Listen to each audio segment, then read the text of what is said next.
Good morning. The May 13th, 2020 virtual meeting of the Anne Arundel County Council is now in session. This morning we begin as the Board of Health and then move to hearing from a handful of departments regarding the proposed FY21 budget. Madam Secretary, please call the roll this morning. Ms. Lacey? Ms. Lacey, you're muted. Present. Thank you. Mr. Volke? Present. Mr. Pruski? Here. Ms. Fiedler? Present. Ms. Rodvian? Present. Ms. Hare? Present. Ms. Pickard? Present. Madam Auditor, I do not believe has joined us yet. Madam Auditor? No. I will let you know when she comes into the meeting. All council are present. Thank you. Please pause for the invocation and the Pledge of Allegiance, both led by Councilwoman Amanda Fiedler. Thank you, Madam Chair. I just want to take a moment to acknowledge the students, families, and teachers across the county who are feeling a loss.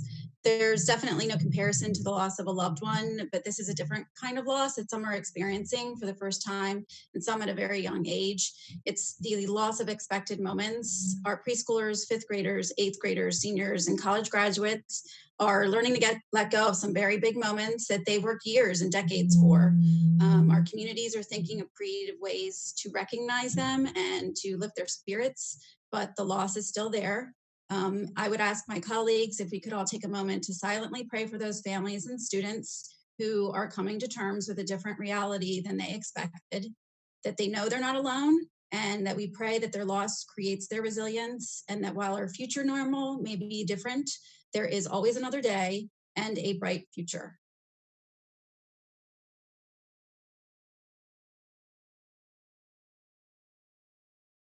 And now the pledge. I pledge allegiance to the flag of the United States of America and to the republic for which it stands, one nation, under God, indivisible, with liberty and justice for all. Thank you. Madam Secretary, please read the Open Meetings Act statement. The county attorney has asked that I read the following statement. The Maryland Opens Meeting Act, a state law, requires public meetings to be open to the public and to be held in places reasonably accessible to individuals who would like to attend these meetings. General Provisions Article Section 3102C.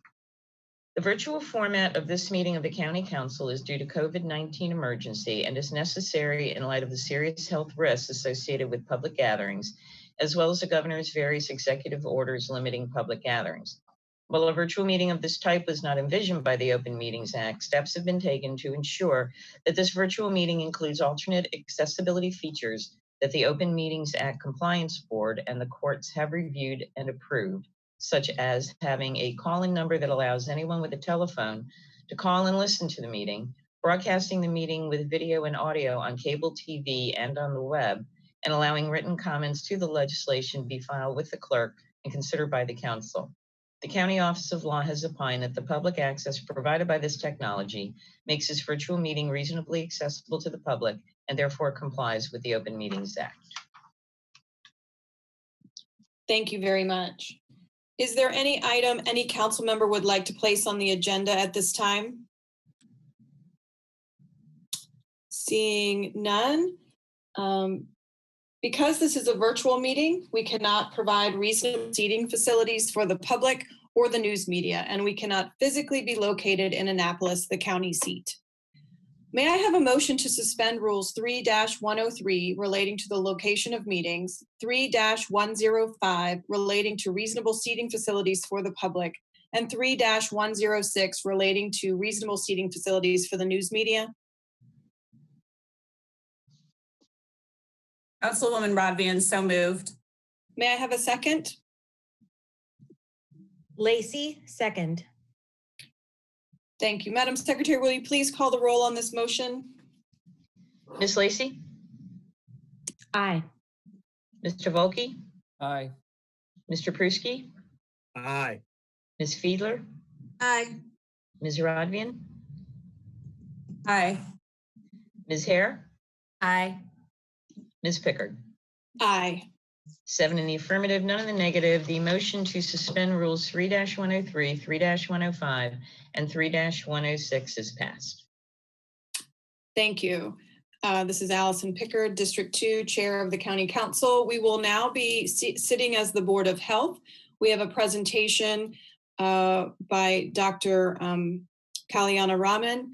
We will pause a moment as he comes forward and his, good morning. Dr. Kalyana Rama, you can begin when you are ready. Great, thank you. Thank you to the County Council for having us here today. I will wait a second while the slides come up.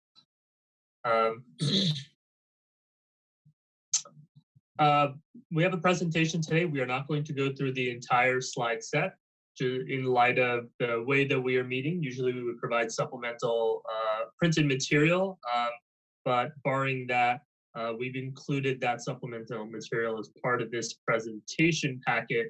We're only going to go probably about halfway through this to about slide 26 or so. Next slide.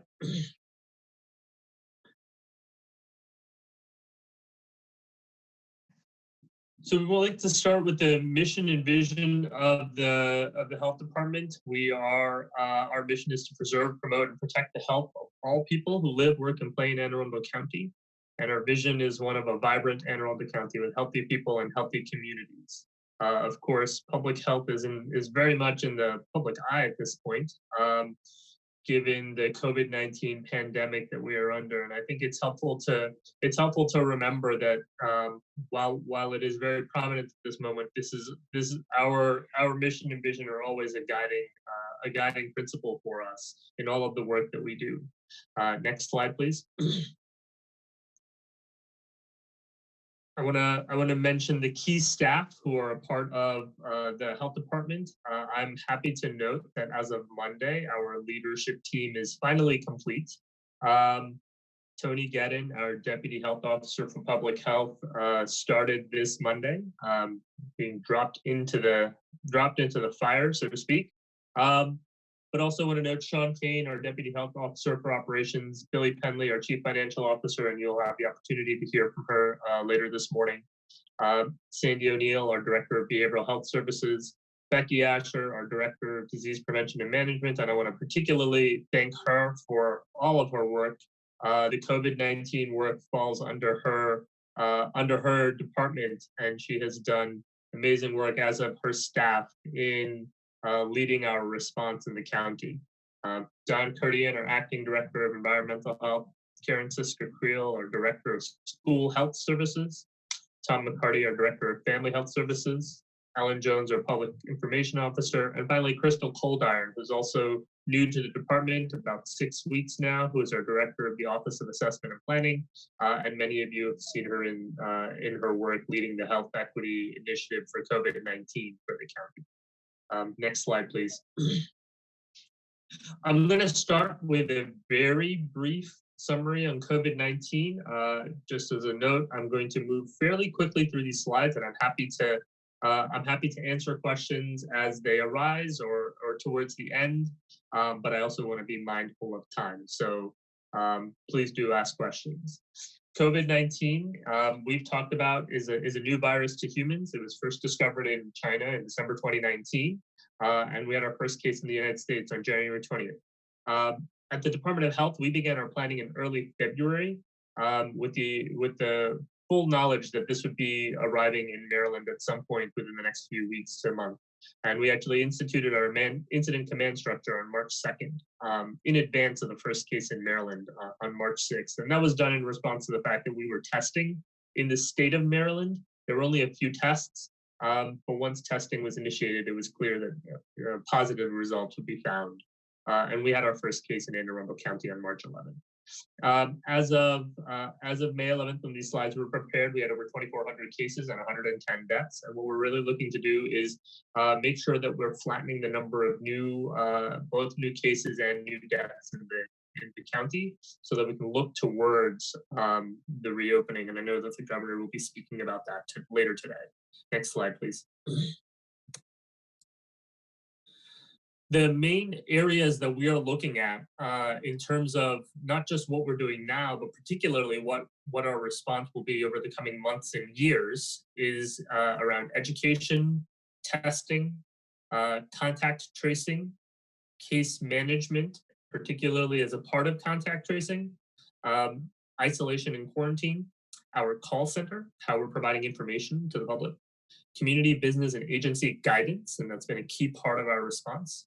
Enforcement, which is very much geared towards helping businesses stay open while ensuring the health and wellness of their staff and their clients or customers.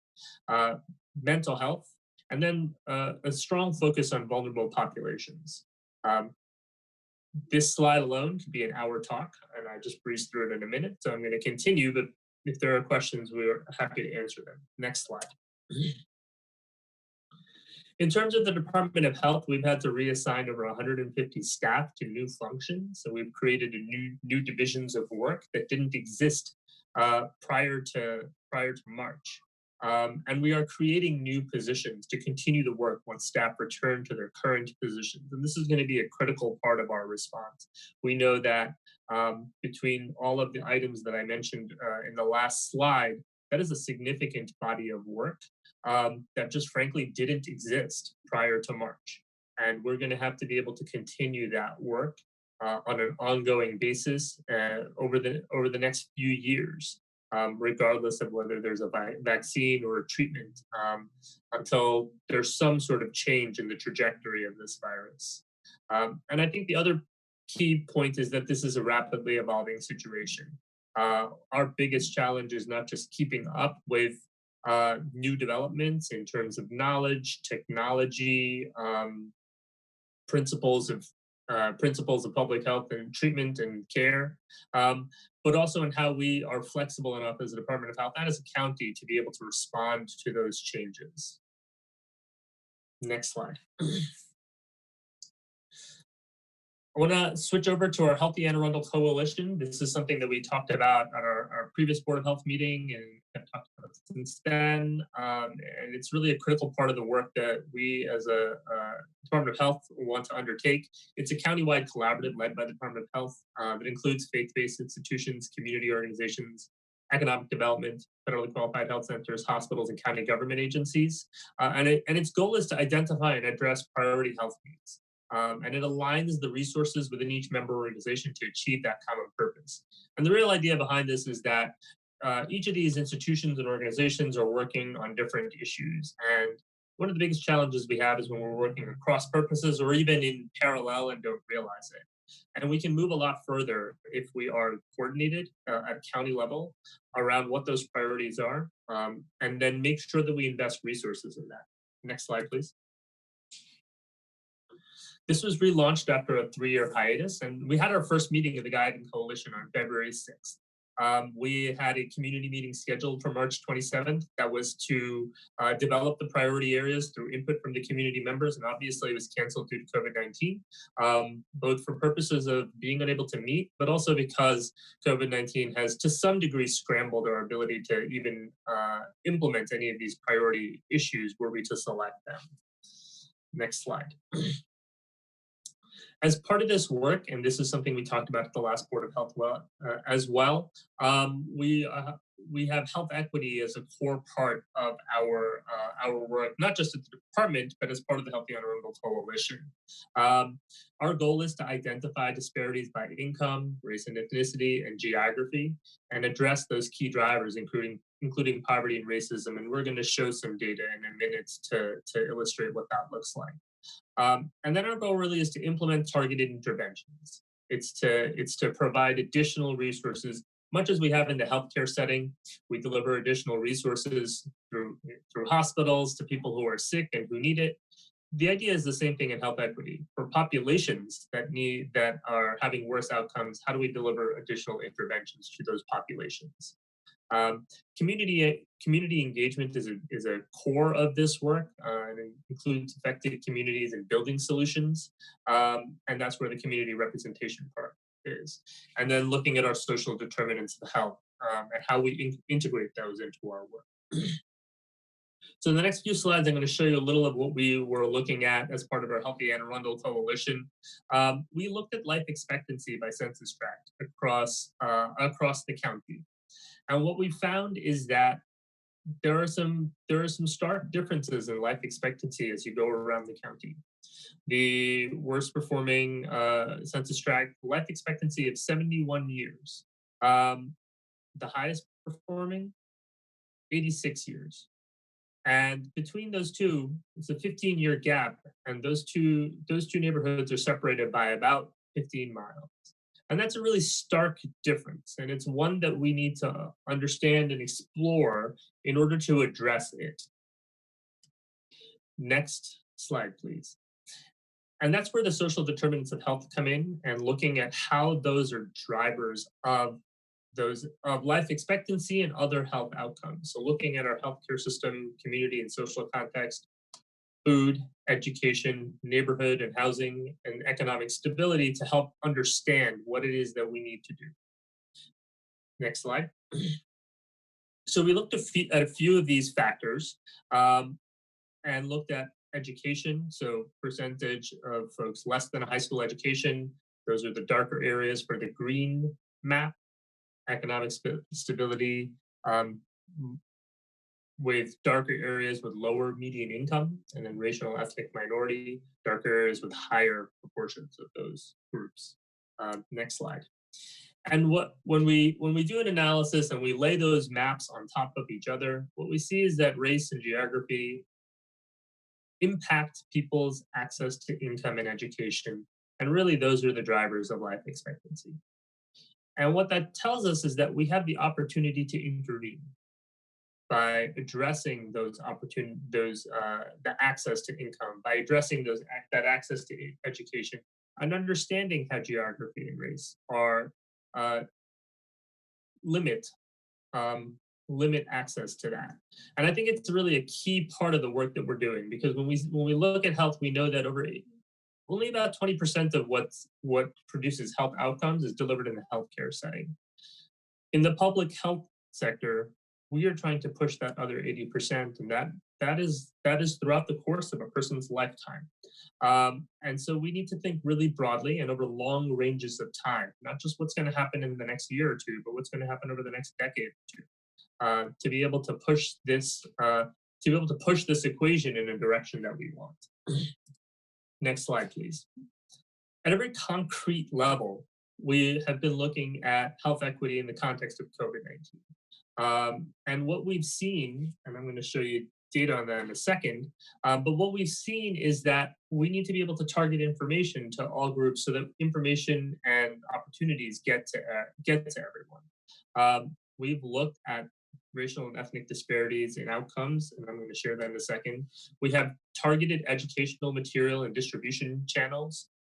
We have additional walk-up testing in communities where there isn't access to transportation as easily to get to drive-through testing, or there isn't access to primary care, or people are uninsured. And then providing case management during contact tracing. These are really critical interventions because they've identified groups of people who don't have the same access to services and education, and said, what more can we do? And so why is this important? Next slide, please. When we look at what's happening with COVID, and remember, the first case of COVID happened in Maryland in early May. We see that there are disparities for a virus that has only been in our state for 2 months. We see that amongst Blacks, they account for about 26% of cases and about 25% of deaths, and only constitute about 16% of the population. So about a 50% greater incidence of cases and deaths in Blacks than you would expect just based on population. In whites, we see a lower number of cases being detected, but the death rate is about the same for whites as their population representation. And in Hispanics, we see a really stark increase in the number of cases compared to the percentage of the population, but the death rate is about the same. So this data suggests that there are problems that exist that COVID is simply magnifying.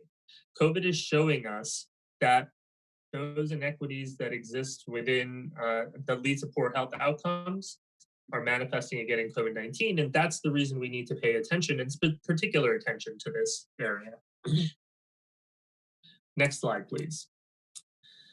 As part of addressing those social determinants of health, we want to highlight our Brooklyn Park Healthy Food Pantry.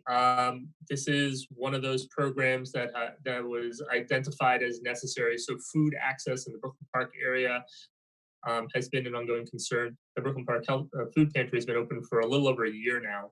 And it's a partnership amongst a number of agencies. And its goal is to provide fresh vegetables and fruit, meat, dairy, and shelf-stable foods. So essentially the spectrum of what you can get in a grocery store, which makes it a little bit different from most food pantries. Next slide, please.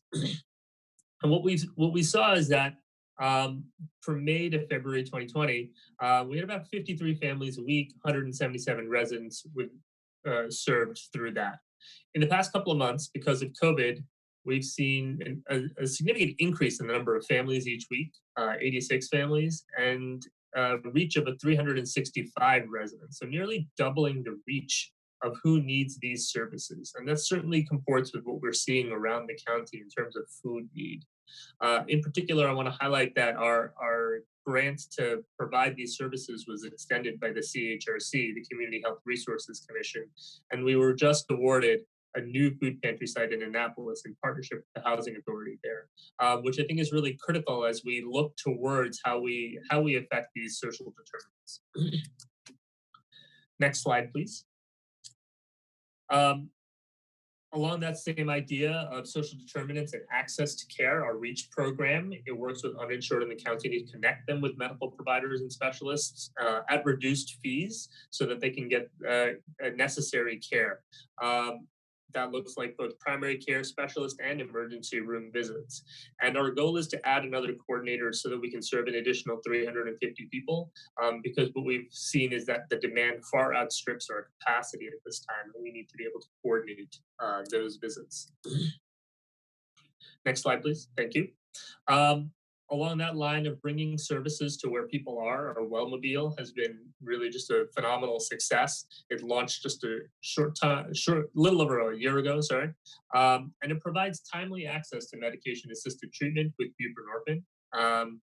And it leads to people being able to engage in care and they get transitioned to care. So we provide that on-demand initiation, and then we refer them to ongoing treatment and wraparound services. So our intent is really to make sure that we're only providing care on the Wellmobile for about 2 to 4 weeks. We've served 247 individuals, and 81% of those have been linked to a community provider, which is fantastic. Next slide.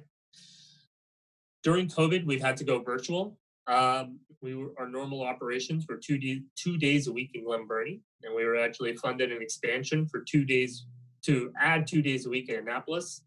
That funding came, unfortunately, after COVID-19 had broken out in Maryland. And so we weren't able to provide those services. The mobile, unfortunately, is far too tight quarters to have people on it providing care. And so we switched to telehealth services for the entire county, which actually improves access overall. And it's something that we hope we can continue as long as regulations allow once distancing requirements are relaxed. But we can provide in-person services at Langley Road and Bestgate Road, our current clinics, as needed.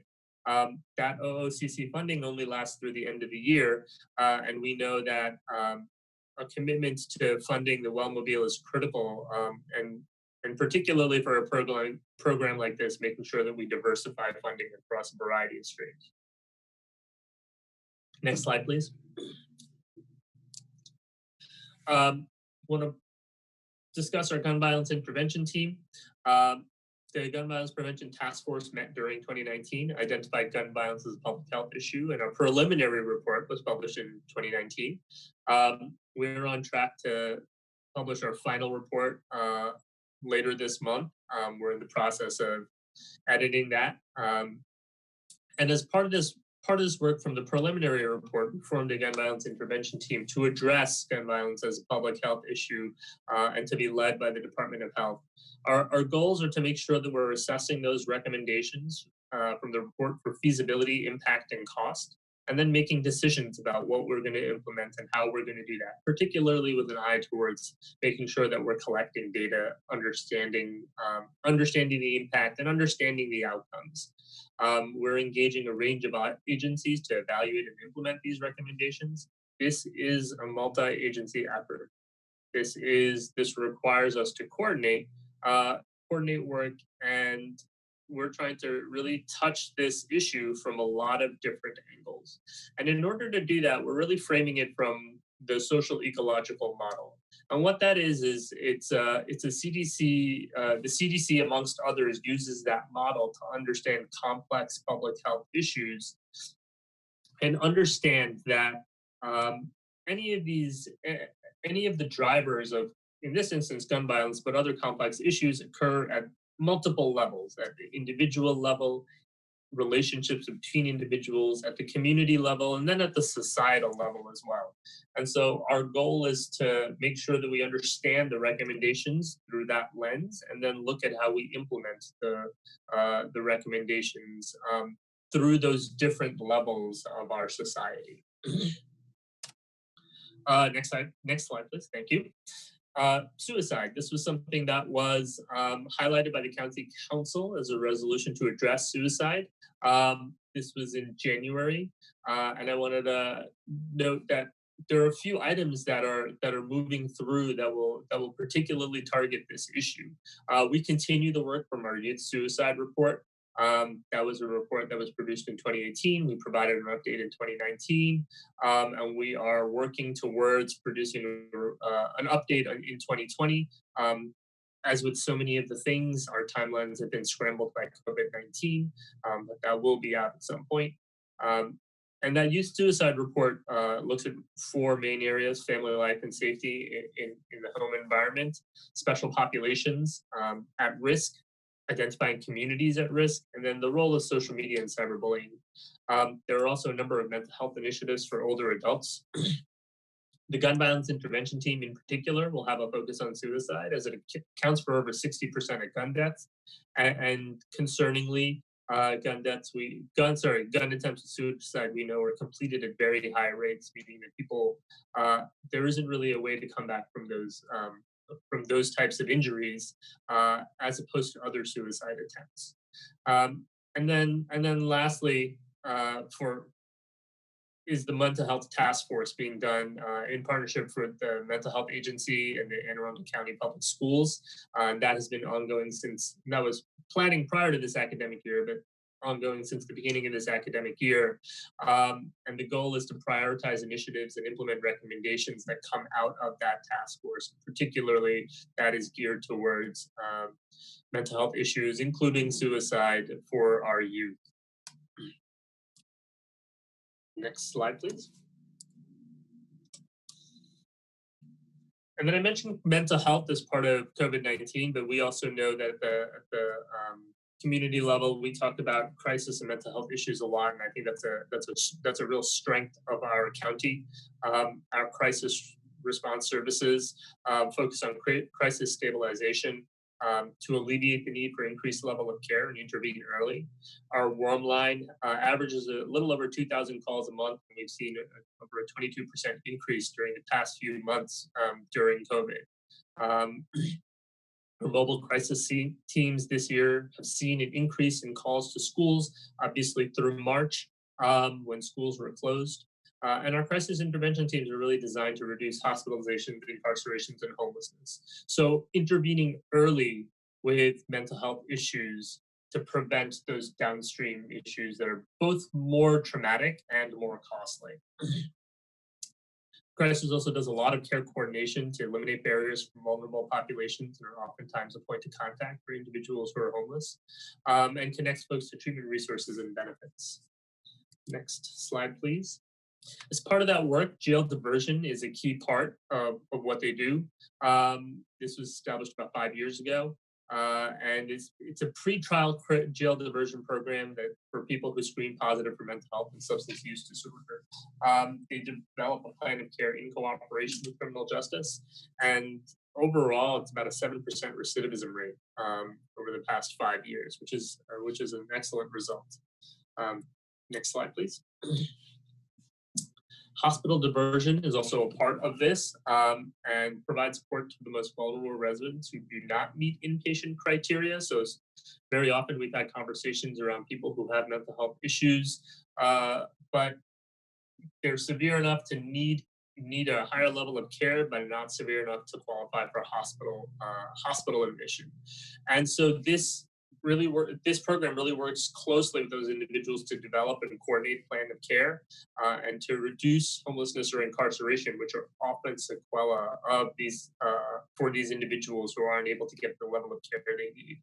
And so this right sizes the level of care for them. It's really an impressive body of work that they're doing. It includes suicide prevention as well as a core part of their work. Next slide, please. And then training. Training is really a core part of the work they're doing, both mental health first aid and critical incident stress management. The mental health first aid training allows others to identify signs and symptoms of mental illness. We trained all of our police officers. It's part of their curriculum, and we were the first in the country to do that, which is fantastic. Training is coming to all AACPS administrators, librarians, and we're looking to schedule training for school nurses, health aides, and teachers. And obviously, that schedule is in flux due to COVID. You can think of mental health first aid as the first aid and critical incident stress management is kind of ACLS. It's a 40-hour training. It's much more intensive, and it's for to prepare police officers in specialized, intense mental health training. And it's really a way to train the police, Secret Service, and airport police, and other law enforcement partners in how to manage complicated situations. This is a core part of how our police and our law enforcement in general are really part of the front line in addressing mental health. They know, and they've certainly shared that that's a large part of what they're dealing with when they go out into the community. And so having a group of law enforcement officials who understand those issues, who understand how to handle those issues, and understand what to do to get those individuals to the right level of care. And incarceration isn't really the solution. They're looking to help them. And it continues to be a core part of what we're doing. Next slide. And then I'm going to finish with a discussion of safe stations. This work has really been critical in our approach to the opioid epidemic. It's an opportunity for individuals to be welcomed into a police or fire station seeking substance use disorder treatment. And because these stations are open 24/7, it allows people to get care at any time they need. Clinical staff are assessing the individual. They come out to the safe station, assess the individual, and develop a plan of care with that individual. The goal is to reduce barriers for treatment success, very much in line with the crisis work. So reducing criminal justice involvement, helping with transportation, helping with lack of insurance. And we've served almost 2,000 people, over 2,000 people at this point, with 70% of people connecting to substance use disorder services. I'm going to stop there. The remainder of the approximately 17, 18 slides are material on our programs at the Health updates. Many of them are updates from our previous Board of Health. I wanted to offer that as supplemental material, and this is how we chose to do that. And certainly can ask any questions about any of the slides here or any other topic. And so with that, thank you. Thank you, Dr. Kalyanarama. This is Allison Pickard, District 2 Chair. I see my colleagues will probably have questions. So I see Mr. Pruski has indicated he has a question. You have the floor, sir. Thank you, Councilman Andrew Pruski, District 4. Thank you, Dr. Kalyanarama. Appreciate your presentation. I actually have a few questions, so I'll start off the first one. And it was something maybe I didn't see in the slides. As you know, in my part of the county, we have a lot of hotels that are being used for housing and other issues, but also particularly inspections, environmental issues that I would call it the whack-a-mole syndrome, where somebody gets fined, then they leave and come back. So in this year's budget, I didn't see any additional inspectors or other things. So could you maybe describe the strategy what the administration's doing to, number one, address I call it the housing desert, and then also maybe talk about, what some things that we should be doing.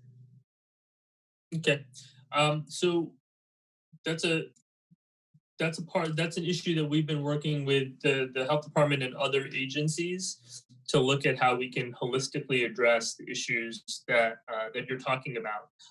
And so from the inspection side, that's obviously for the health department, that's our entry into those areas. And we've been providing guidance and support in terms of how to properly provide a healthy living situation. But we also know that what the folks who are living there are obviously marginally housed at that point. And so we've also been looking at how we make sure that any children there are getting to school, make sure that we're delivering food services, and also looking at how we can engage those folks in rapid rehousing programs or other housing programs. Sometimes we're finding that people aren't necessarily aware of that.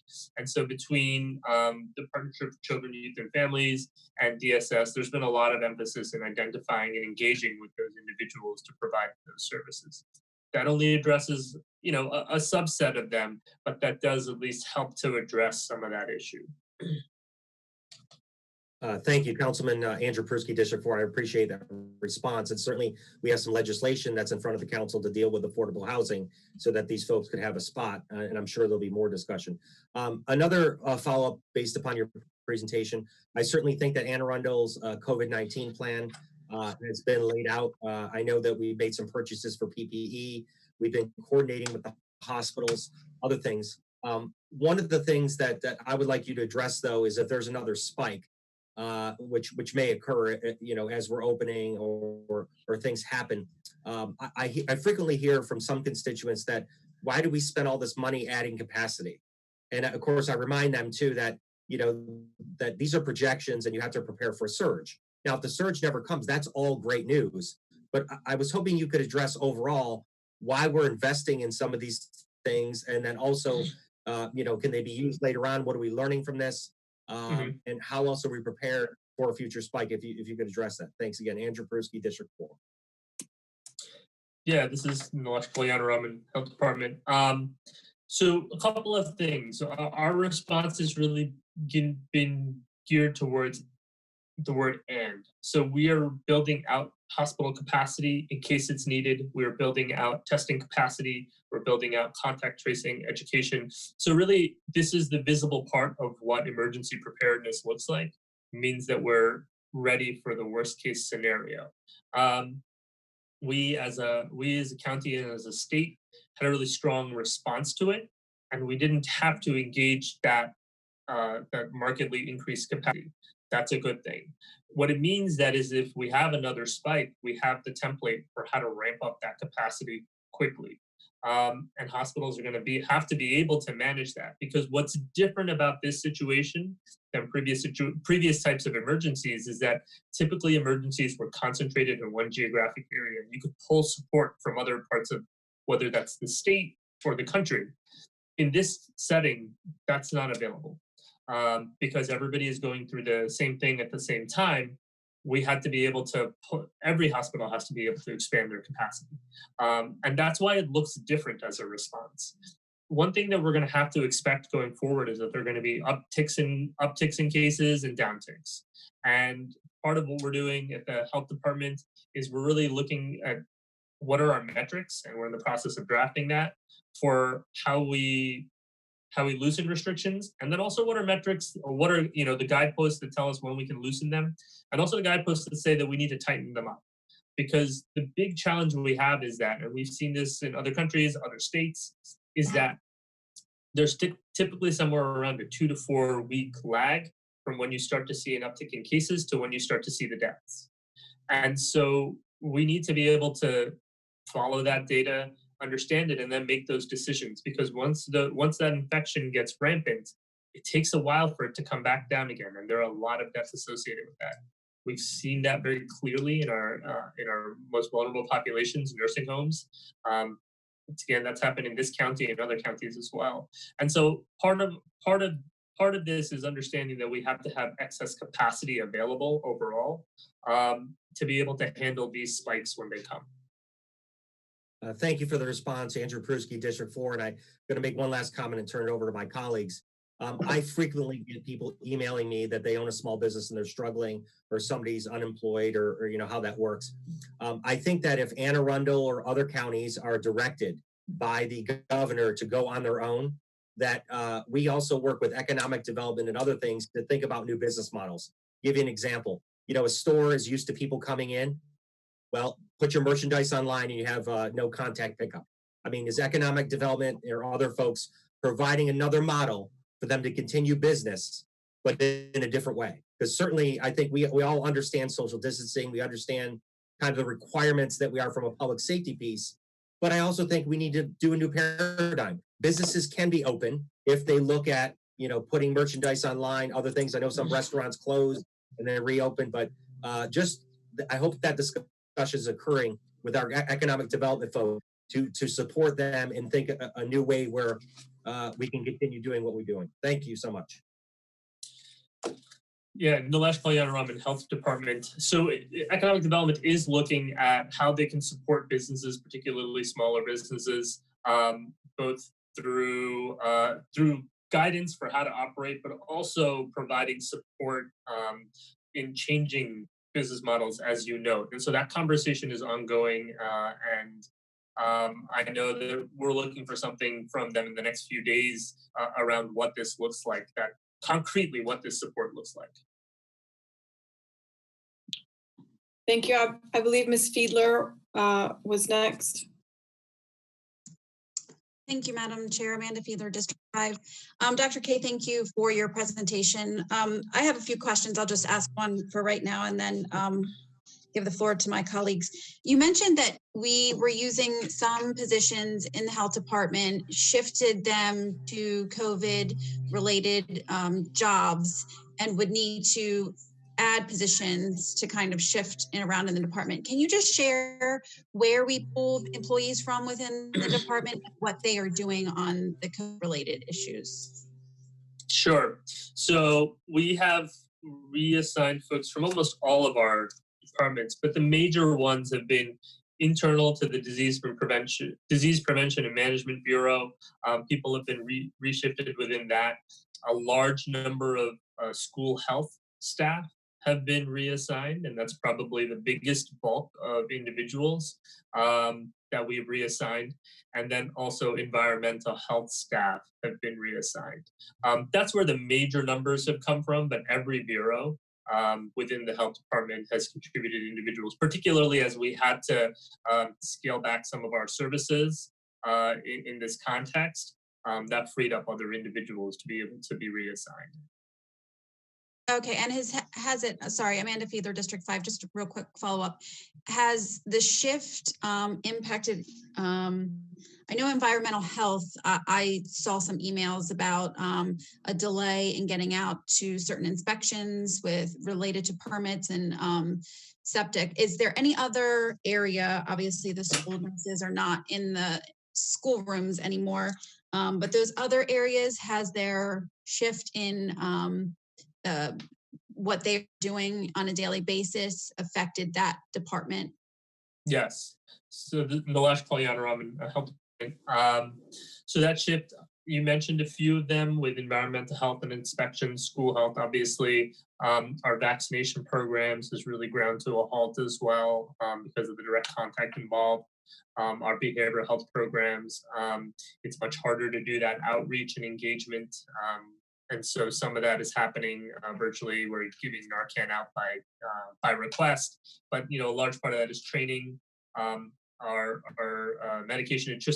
medication assisted treatment services have had to change, and I mentioned the Wellmobile as well and how it has had to change operations. We've had to change how we do our older adult evaluations through our AIRS program. Pretty much every facet of our health department has had to change in how it's operating. Okay, thank you. Mr. Volkey. Thank you, Madam Chair. Nathan Volkey, District 3. So I had a few questions about sort of COVID-19, the shutdowns that have been ordered by both the governor and then some of the delegation of authority that's been granted to the local jurisdictions. And I think the governor's made it pretty clear, I think, that in today's press conference, he's going to give some of that authority over to the localities. So I guess my questions, I've got a lot of them, but I'm going to go with this. What's the average age of death of an individual in our county that has been labeled as a COVID-19 death? The average age of death is 80 years old. Okay. And of the deaths that we've seen that COVID-19 related, how many of them have been in nursing homes? Approximately 55%, between 50 and 60% are in nursing homes. Okay.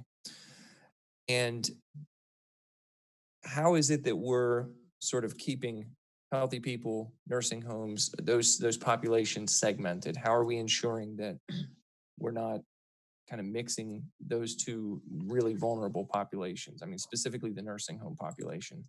Mm-hmm. So there's a number of things that we're doing. We began, it was actually March 21st was our first outreach to nursing homes and other congregate facilities to talk about PPE, to provide testing on demand for any symptomatic individual, and to discuss how they were physically segregating people who were positive, people who had symptoms, people who did not have symptoms, and how they were taking new admissions. And as that has gone along, we've continued to provide that support, including increased testing, allocating PPE to the nursing homes, so providing that, and then working with, as the state has ramped up its efforts, working with them to provide those services as well.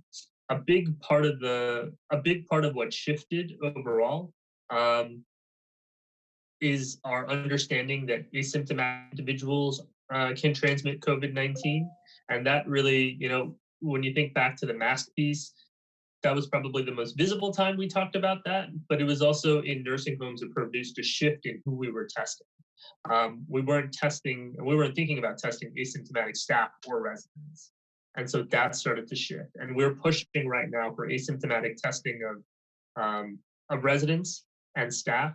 The residents are a bit easier in that we can get that testing done and then they can care for them.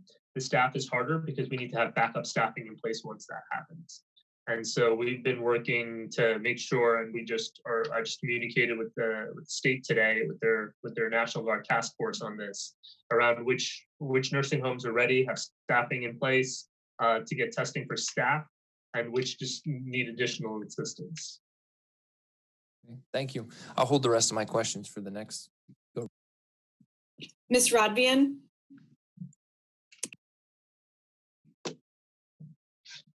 Thank you, Madam Chair. I have a number of questions too, but I'm actually going to start out just by saying thank you. I'm so blown away by the number of initiatives that you have. Really seems like we've got a very comprehensive approach to health in our county right now. And at a time when health is front and center, especially public health, I'm really impressed and grateful. So I'll just start with that. My first question is going to address or would like information about venues that invite large public gatherings. I have a number of those in District 6. And, obviously we're in a place where large public gatherings like lacrosse games, for example, the season was basically canceled, but we're going to be coming up on their season, late summer, early fall, between the Navy Stadium and football and all the different events they have there, the Renaissance Festival, Maryland Hall. What kind of metrics are in place for making the decisions, and what are the timelines for the decisions about whether things like that or whether events in those venues are able to go forward? And are we working with them, or do those venues have sort of autonomy to make those decisions? I know especially the Navy Stadium, because part of the federal government bigger picture, what our interaction with them is. So I'm just curious to hear about large scale events and plans for moving forward. Mm-hmm. So as part of the governor's plan, it's been laid out in terms of 3 phases. Lower risk activities, moderate risk medium risk activities, and higher risk activities. And the idea is that we have a set of metrics that when we hit certain points, allow us to then go increase our risk capacity. And so that was part of what we saw last week with the opening of elective procedures, with outdoor activities that were more solitary, for lack of a better term. And we are in the process of developing those metrics. What is it that we're going to look like? We've been following some of them as it is. What is our hospital census for individuals with COVID? What is our case rate? What is our death rate? Those are some of the metrics, and we're following them. We're kind of at an okay point with that. We haven't really seen the decreases we would like to see. We've seen sort of leveling off in the hospital census, and so that just gives pause as to whether, because we know that when we increase our risk, we're going to see more cases. That is part of it, and so our goal is to ensure we understand how much we're going to see and how much we can handle. Because at the end of the day, when we see more cases spread, we're going to have more deaths. That is unfortunately the experience of every country and state that has done this. The question is, can we provide adequate care to those people, and are we comfortable with that risk profile? And so in the coming days and weeks, we'll have much more out there about what those metrics are that we're looking at and how we're using them to make decisions transparently. Just to, sort of as a follow-up, how far out do you feel like you need to have those decisions made? I guess that's maybe a question for the venues themselves, but a lot of that has to do with we've fielded a few of these questions. A lot of that has to do with the length of planning and preparation that needs to go into it. Okay. Unfortunately, we have no really good way to know the trajectory more than about a month out. Because of the way the virus works, we can't do much more than that. Okay, I appreciate that. Thank you. Ms. Hare. Thank you, Madam Chairwoman. Jessica Hare, District 7. Dr. K, my colleague asked a little bit about the fatalities on a micro scale in terms of what percentage are nursing homes, et cetera. I'm curious on a macro scale. When we spoke about 2 months ago, I had asked you sort of a fatality rate. To my recollection, correct me if I'm wrong, you had given a range somewhere between 2 and as high as 5% based on what you knew at the time. It's 2 months later. I've seen some tests, some sort of studies that suggest based on antibodies testing and things like that, that a much larger percentage of the population has seen this virus pass through them already, perhaps without even knowing it because so many people are asymptomatic. Does that alter your thoughts on the overall fatality rate? Because it suggests to me that the fatality rate must be reducing substantially, but I'd be interested in your thoughts. Yeah, right now, that's we're still struggling with the answer to that question, to be honest. Right now, we see that our case fatality rate, so just amongst the persons we've diagnosed, is running at about 4%. to your point, we know that there are people who are not getting tested who have it. What's challenging with the antibody testing is that the studies have been small, and the antibody tests themselves are a little bit all over the map. And so which particular test was done and how accurate it is plays a large role in that. At this point, I really don't feel that we have a strong handle on how much it's spread throughout the community. I'm really looking forward to having better antibody tests. I know we get this question a lot. When are you going to start doing that? We'll start doing it when there's a test that actually we can rely on, because it doesn't. What we're really keyed in on is who has it now. How do we contact trace them? How do we suppress the spread of it? And then antigen testing is slowly coming. I know that the first couple of places doing antigen testing are here in the county, and they've just started in the past few days. And that's actually really promising and getting testing out faster and being able to detect more and understand our fatality rate better. Okay, thank you. One quick follow-up, Jessica Hare, District 7. So what can we do then to get to a point where if the overall case deaths and that rate is one of your metrics for determining how safe it is to do certain activities, how can we as a county get to the point where we have, or we can give you enough accurate data that you can feel that metric is an accurate one? And we're really keyed in on getting testing everywhere. Our goal is to get anybody with symptoms to be able to get a test within a day, so within 24 hours. And the idea behind that is that we can catch you very quickly and get isolation, contact tracing. We can slow that spread instead of having people wait for days to get tested while they're potentially exposing others. Another part of our strategy is to make sure we're doing asymptomatic testing in vulnerable populations, or congregate settings. And as our capacity ramps up, we'll be able to do more and more of that. Unfortunately. Are we actually doing asymptomatic testing right now on any kind of level that will help us determine metrics, or do we still need more of that? We're doing asymptomatic testing currently only in certain vulnerable populations. So we've done that in some nursing homes. We've done that in homeless shelters. The reality is we don't have the capacity to do that in the population at large, since we're not even getting everybody who's symptomatic in the population at large. So as our capacity increases, we'll be able to start doing that. Okay, sorry, one last question then. What do you need from us, or what can we do to help you get the capacity to test the asymptomatic population? For that, it's honestly, it's funding that'll allow us to make sure that we are either A, doing the testing, or B, and what we really want to see is distributed testing across a range of providers. We don't want to be the ones doing all the testing. We want to be testing really vulnerable populations, uninsured individuals, but getting this capacity into the healthcare system and having it distributed is really our goal. Okay, thank you. This Allison Pickard, District 2. This issue of testing is very concerning, and based on the answers to Ms. Hare's questions, Dr. K, capacity is key. How many tests are we able to, or are we seeing performed each week, and where do they need to be? And are these supply chain issues?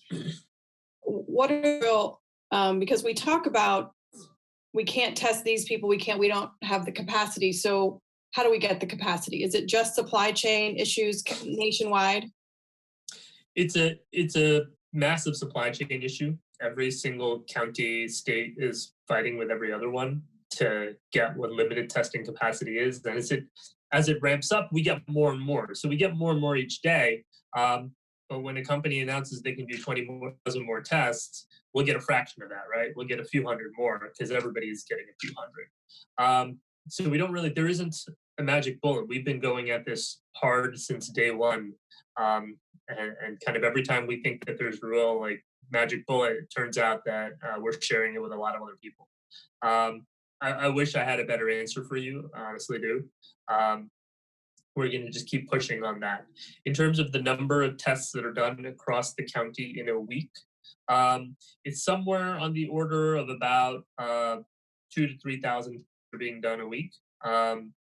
But we know that we need to push much further than that to get to our testing adequacy. And we're working right now on metrics around how many tests per week we need to be doing to be adequately screening our population. Thank you. I know I represent a district that has some pretty high numbers, and they keep going up every day. We're also very densely populated. I'd like to obviously advocate for testing in these communities. I know we've had a test site open a couple times, but I'm sure you're getting to it as soon as you have the capacity. So I'll leave it to Mr. Volke, I believe, has another question. Yes, thank you, Madam Chair. I had a number of additional questions, and I want to add into what Councilwoman Rodvian said. I do think the health department's doing some great work, and I appreciate it, particularly with the suicide slide. I appreciate all the work that you're doing there. So following up on some of the COVID-19 related questions, because obviously that's one of the most pertinent things that we're talking about, or not necessarily pertinent, but immediate. I've had a number of constituents reach out to me about dog parks, and then moving from dog parks into parks in general, and whether they're allowed to go there for a picnic with their family, and why are they only allowed to go for recreational activities like exercise, but not to sort of sit on the grass with their family and have a picnic. You know, and then that moves into questions about boat ramps and whether the boat ramps are open, and are they open only for sustenance fishing or recreational fishing. So I think just looking at everything, I guess my question is overall looking at parks, looking at the facilities and amenities that are open to our residents. Where are they right now in terms of what you're allowing? When do you anticipate opening them more potentially to allow people to get out, especially as the weather gets better and frankly, everybody's getting tired of being cooped up in the house? I know that we don't want to have this mass exodus where everybody's mixing and then we're seeing a resurgence of infections. But at the same time, I know that that's something that people are talking about and asking about. So if you can address any of that, I would appreciate that. Sure. Nilesh Kalyan, Arundel Health Department. So we're looking right now. I know that in concert with our Parks Department, we're looking at some state guidelines around what can be open during different phases of the reopening, as I mentioned in the governor's plan. And so we're looking at that and looking what we need to do to be able to support that. Those guidelines are really helpful, frankly. They provide some uniformity across the state and also have assessed risk based on how many people are coming together. I get the issue with, you know, families who are already together, being outside together doesn't really change anything. You know, our challenge is not them. It's other kind of gatherings where people who wouldn't normally get together, and how do, you know, we really don't want to play cop to this kind of stuff, right? So we're trying to be really thoughtful, but also quick about how we can put out some guidance to allow people to go outside, to allow people to enjoy the parks and be able to get some part of their life back. So I understand what you're saying, and we're trying to move as fast as we can through that. And I certainly appreciate that. Nathan Volke, just a quick follow-up. So is there anything, and I know it's not easy to be specific, but is there anything specifically that we can look at or point to say, when we see this is sort of what Councilwoman Hare, I think, was asking about as well. You know, when we see this, that's when we know we're going to be able to take the next step or to change these things. Because I think this uncertainty and this sort of sense of this is going to last forever is what, frankly, is very challenging for a lot of people to cope with. Yes. Nilesh Kalyan, Arundel Health Department. Yes, and that's what we are in the process of actually developing at this point. We have a draft set of measures that we're looking at. We're talking with other counties to try to make sure that we have some sort of cohesion around that, and then looking to get that out in the next week or two. All right, so the next week or two, we should be looking for something like that. Yes. Perfect. Thank you. Ms. Fiedler. Thank you, Madam Chair. Amanda Fiedler, District 5. Dr. K, a follow-up question to all the data questions. There have been questions in the community because people are still trying to grapple and understand this this virus and compare it to viruses that we know. Because, right, you go to what you know. Is there any presentation or data sheet that compares SARS and MERS in a really bad flu year to give people who are trying to understand this related to what they know? Does that exist out there? I'll look. I've certainly been looking at that data, but more from an academic perspective. But we'll look and see what we can find or pull together that provides some of that comparison. Okay, thank you. Amanda Feather, District 5. If I may ask a quick follow-up question about hospitals. Okay, I read in the Capitol that there is a decline in people going to the emergency room because of a fear. Are we seeing any non-COVID related fatalities as a result of people not going to either their primary care physician or emergency room situation? We don't have the official statistics to kind of back that up, but what we're seeing, particularly from our fire EMS folks, are noting more people who are presenting with a heart attack or a stroke than they normally would see. Those are people who would have sought care either from primary care or gone to the hospital with milder symptoms, gotten treatment, and they're waiting.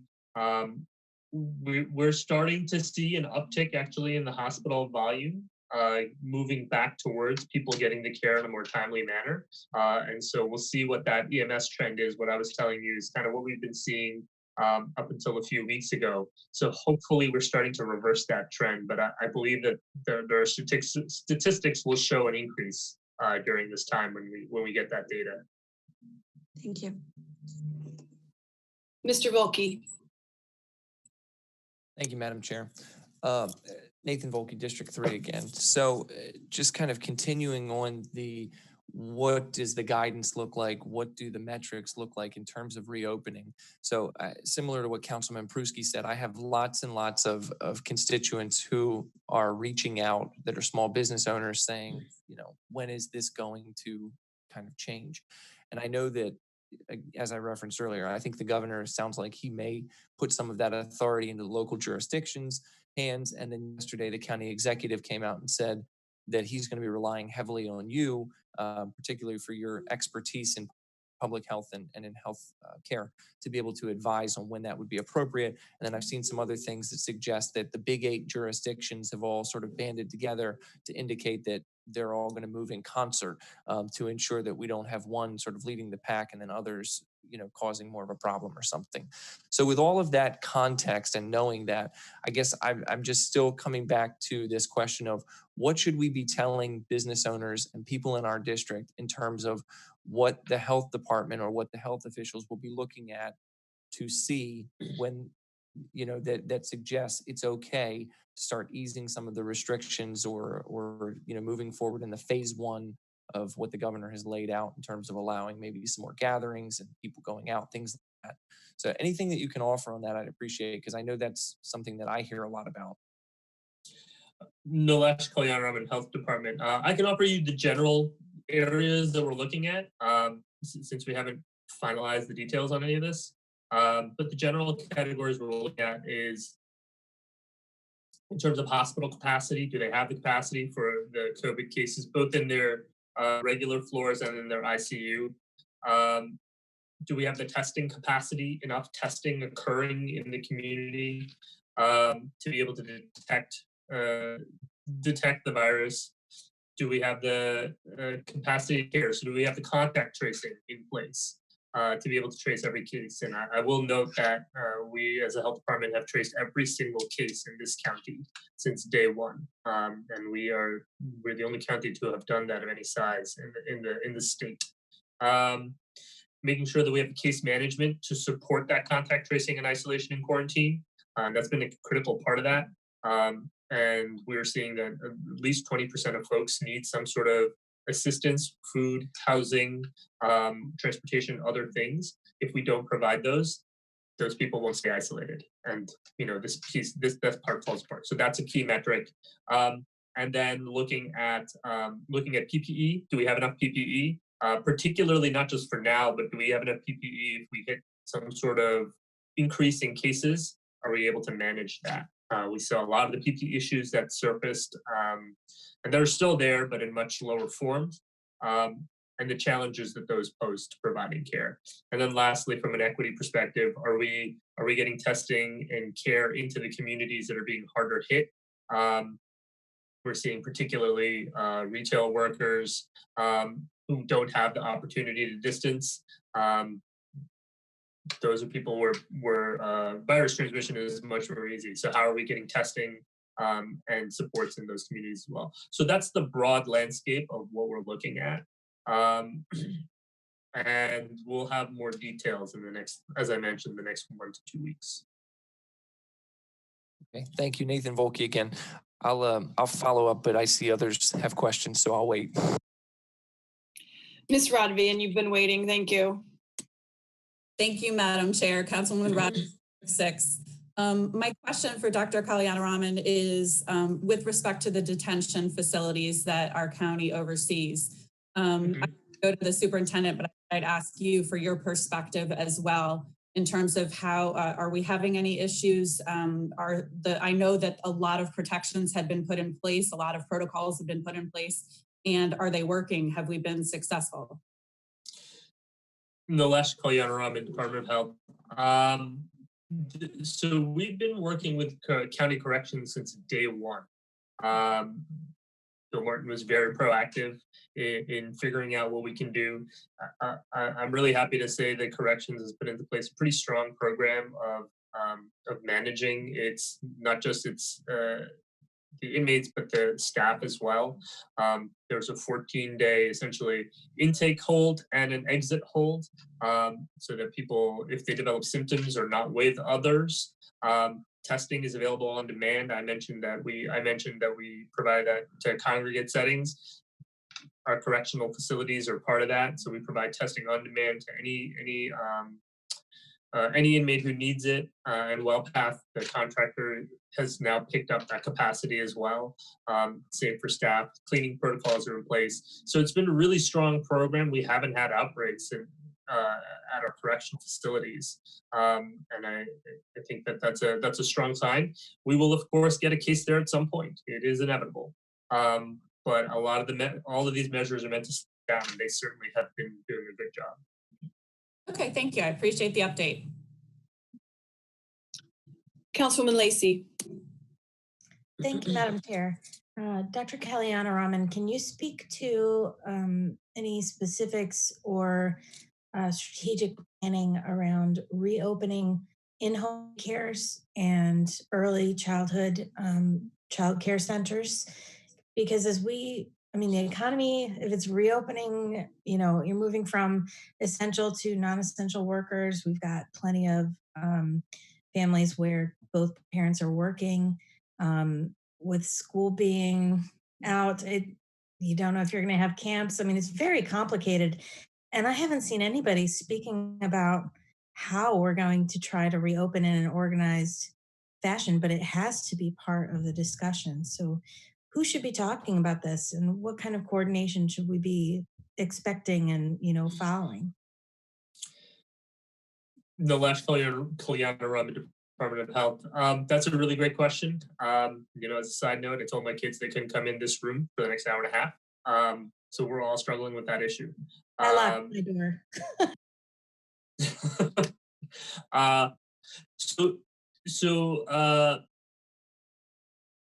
Daycares, education, that's regulated at the state level. So we've been in conversations with them around what that plan is. There's a set of guidances that have certainly come out around how to safely operate both daycares and early educational settings. There are a good number of child care facilities that are open. The camp issue is a really good question. We're talking with MDH and MSDE about that, but that is ultimately a decision that comes out of MSDE and MDH. And so I'll have more once they have more for us on that. And that's actually been a little bit challenging because it limits the range of options that we're able to do at a county level. Thank you. Allison Picker, District 2. Dr. K, one of the things you mentioned in a previous presentation to us was you sort of foreshadowed to this day where we would have people anxious to reopening. They wouldn't be as concerned about the levels of infection and maybe even rates of fatalities because we've shut down and kids aren't in school and we're not moving around. So I just wanted to acknowledge that we're here, right? We are exactly where you foreshadowed we would be. And these are very complicated decisions that the county and the state and truly the nation have to make. I know I flip-flop on it. The thought of sending my kids back to school, for example, can leave me awake at night a little bit. And then, you know, the ripple effect of kids in school and bus drivers and teachers and how that plays out. Because I certainly don't want to see our numbers rise. So that's a little diatribe. I apologize, but I want to thank you. I know this is a really challenging situation that you and your team have been thrust into, and I think you're doing an amazing job. So hang in there. And Mr. The hour and a half, I don't know where you got the hour and a half time frame, but your kids can't enter this room because I still see questions and we haven't even gotten to your budget presentation yet. So with that said, I'm going to turn it over to Mr. Volke. Thank you again, Chair Nathan Volke, District 3. Yeah, I apologize. This is a tough one. There's a lot of questions, right? So in going through the metrics that you laid out, I jotted them down as you were going through them. And I was just going to ask you if you could tell me where we sit both individually and compared to other jurisdictions, sort of the big 8 jurisdictions that we're maybe hitching our wagon to in terms of the ability to kind of move to phase 1. Because what I'm hearing you say, I guess to make this make sense, is we are going to move in concert with these other jurisdictions, but frankly, it sounds like we're really far ahead. Maybe we're much further ahead than a lot of these jurisdictions, particularly in the contact tracing arena, but I'm sure in some of the other ones too. So I guess my question would be, to what degree does our proactive preparedness, we're out in front, now retard the ability of our county to open because we're tying ourselves to these other jurisdictions that may not have moved forward as quickly or as diligently? And what does that look like for our citizen business owners? So, I mean, I can go through that again, but I'm sure you know all of what you referenced. So if you can talk kind of the ICU capacity, the testing, the contact tracing, case management, PPE, and the equity issues, I'd appreciate that both individually and vis-a-vis other surrounding jurisdictions. Yeah, Lash Kalyana Raman, Department of Health. We're doing. I can give you general, and I can't give you great comparisons with other counties because they're managing their data as they do. We haven't come together as a group of 8 to really have a shared data set and panel. So it's going to be really hard for me to talk about the comparison to other counties at this point, and that's what we're trying to address in the next few days. But in terms of how we're doing, we're still seeing a rise in cases. We're still seeing an ongoing level of deaths. We're trying to see if that trajectory has changed. Our hospital COVID census has been pretty flat, so not going up, not going down. And a lot of what discussions are, particularly in the governor's roadmap, was seeing a decrease in these measures. So right now we have kind of a range of those outcome measures, cases, deaths, that are still not going in the right direction, and they haven't stopped going in the wrong direction yet. We have our hospital capacity doing okay.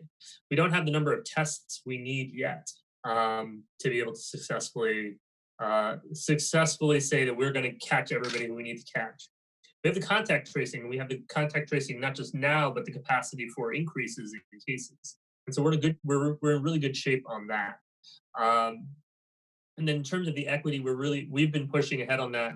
And we've been having our health equity initiative on COVID for over a month now. And so we're doing well on that as well.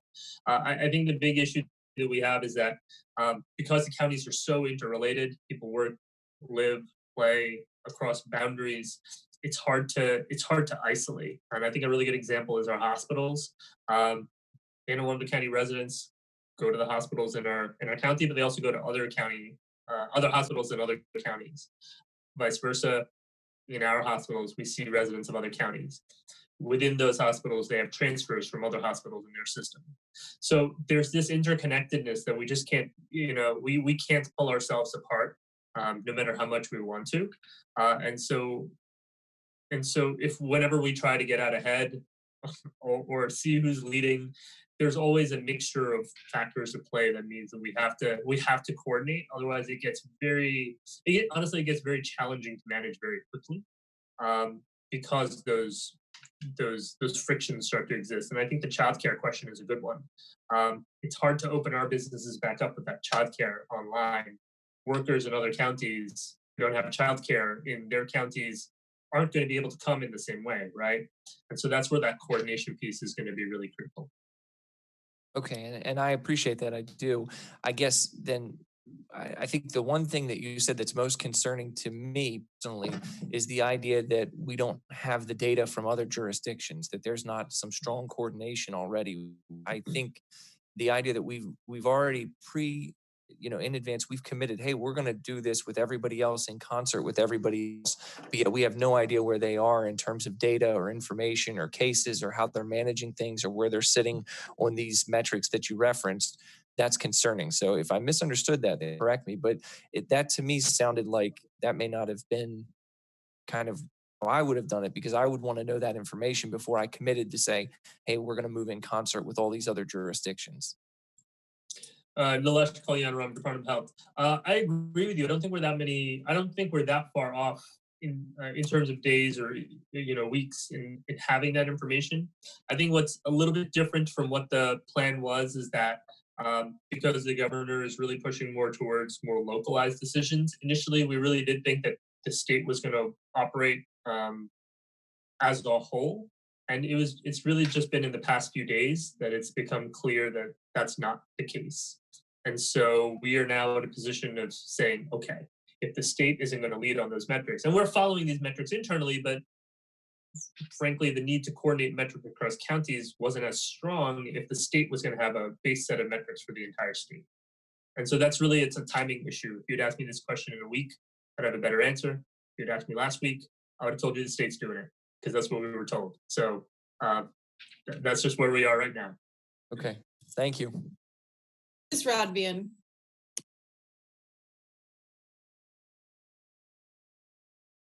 Thank you, Madam Chair. Lisa Radvian, District 6.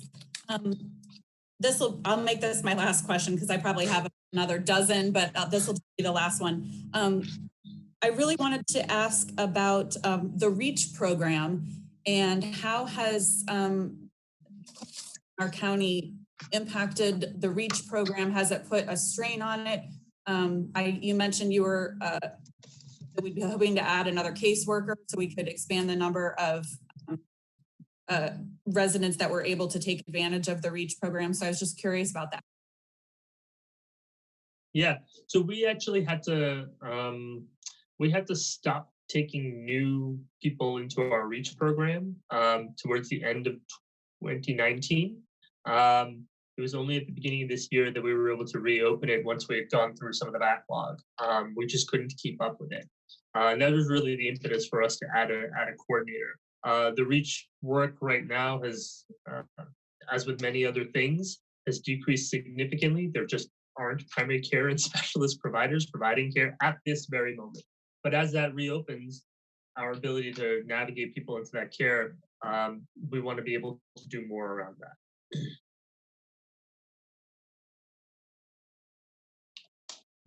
Thank you. I want to make sure everybody's aware that we'll move from sitting as the Board of Health to talking with Dr. K and some of his leadership team about the health department budget. So we're still sitting currently as the Board of Health, and we still have to move into budget documents. And with that, Ms. Fiedler, I believe you're next.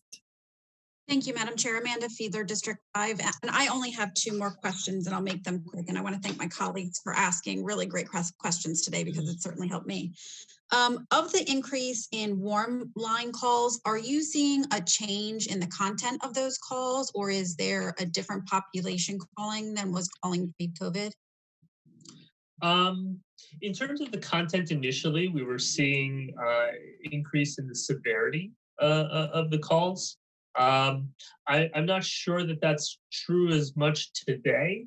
I don't know the question of different population. That I would have to look at. I'm not sure how we would capture that particular piece, but I think I understand the thrust of your question. So let me look into that.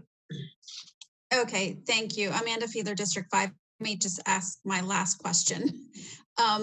I've had a lot of questions regarding community pools opening and what that looks like and what recommendations will be coming, and also if it's safe, if chlorine has the same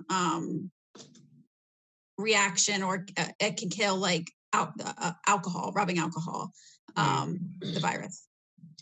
So community pools will be part of the guidance we received around parks, and we're looking at which phase that will be in. We know there's a difference between indoor and outdoor pools, and a lot of that has to do with just air circulation and transmission. Even with any potential reopening, there would be different limits on the number of people. I think that at a core, the water itself isn't going to do much because it's the breathing, it's that airborne transmission that we're really concerned about, and bringing a lot of people together. And when we think of a pool and a pool deck, there's just a lot of people in proximity, and that's really the core issue. Okay, thank you. Mr. Volkey. Thank you, Madam Chair. Nathan Volkey, District 3 again. So in terms of the modeling that the Department of Health is looking at, are you all doing internal modeling, or are you looking at outside models as to what the infection rate and death rate could be on COVID-19 based on certain actions? What is it that you're relying on, the data and the science, to make these decisions? So we're looking at, so we're not doing modeling internally. We're looking at modeling that's provided by groups at University of Maryland School of Public Health, Johns Hopkins School of Public Health. Some of it is internal, some of it is using publicly available models. And what they're really looking at, and what they continue to refine, these aren't one-time models. These are being updated usually every couple of weeks, is to understand not just what our current trajectory would be if we didn't do anything differently, but also the potential impacts of changes in terms of intervention. So what happens, for instance, if kids go back to school? What happens if we decrease the level of social distancing? Part of it is understanding, how do we even quantify the amount of distancing that's happening as a way to try to understand what happens if you alter that level. So that's the type of thing that we're looking at, and that helps. Each model should be really considered as a data point. That's why we look at multiple ones to see, kind of what sort of consensus there is, what are some of the outliers, to understand what the potential trajectories are, to help guide us with what interventions we can consider in the next phase and how fast do we want to go.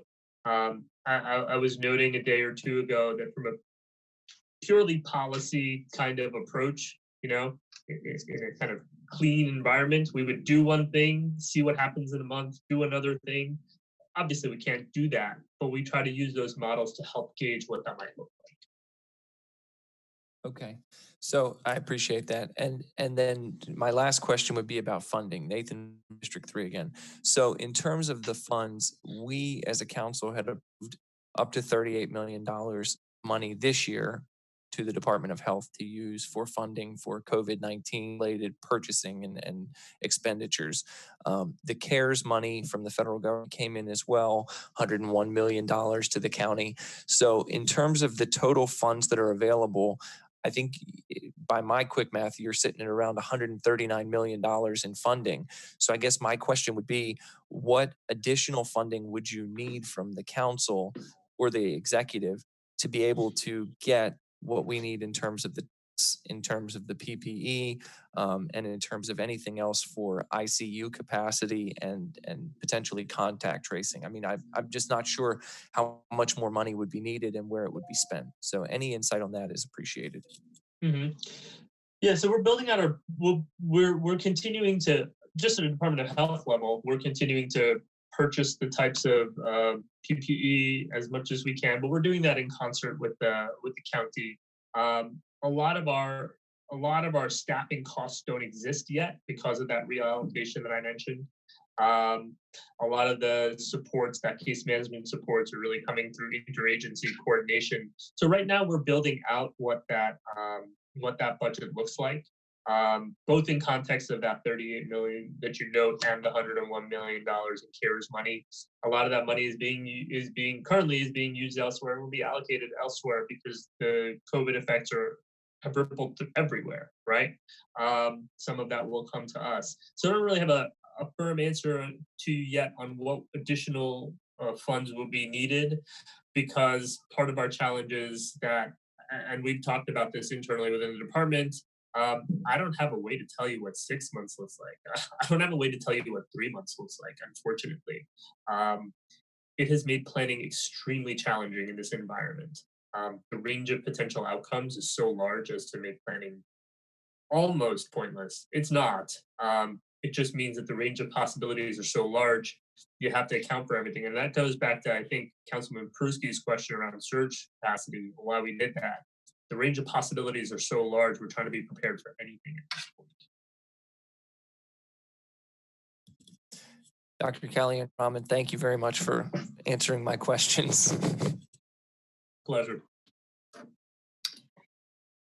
So Dr. K, at this time, I'm not seeing any additional questions regarding as us sitting as the Board of Health. I know we will be transitioning to a budget presentation, and your department is up first. I wanted to get a quick consensus from my colleagues with a nod of the head. Are we good? Can we? Okay. Someone, when we need a recess, just someone, because I'm rolling. Well, as we pull together, we'll transition into budget. I just want to make sure that I see Miss Billy Penley. So Dr. K, I'm going to turn it over to you, and you can start your budget presentation how you had planned. Okay, thank you very much. Excuse me, Madam Chair, I did want to let you know that the auditor is in the meeting. Thank you. Good morning, Madam Auditor. Do you have a presentation, a budget presentation, Dr. K? Yes, Okay. I realize it's my turn again.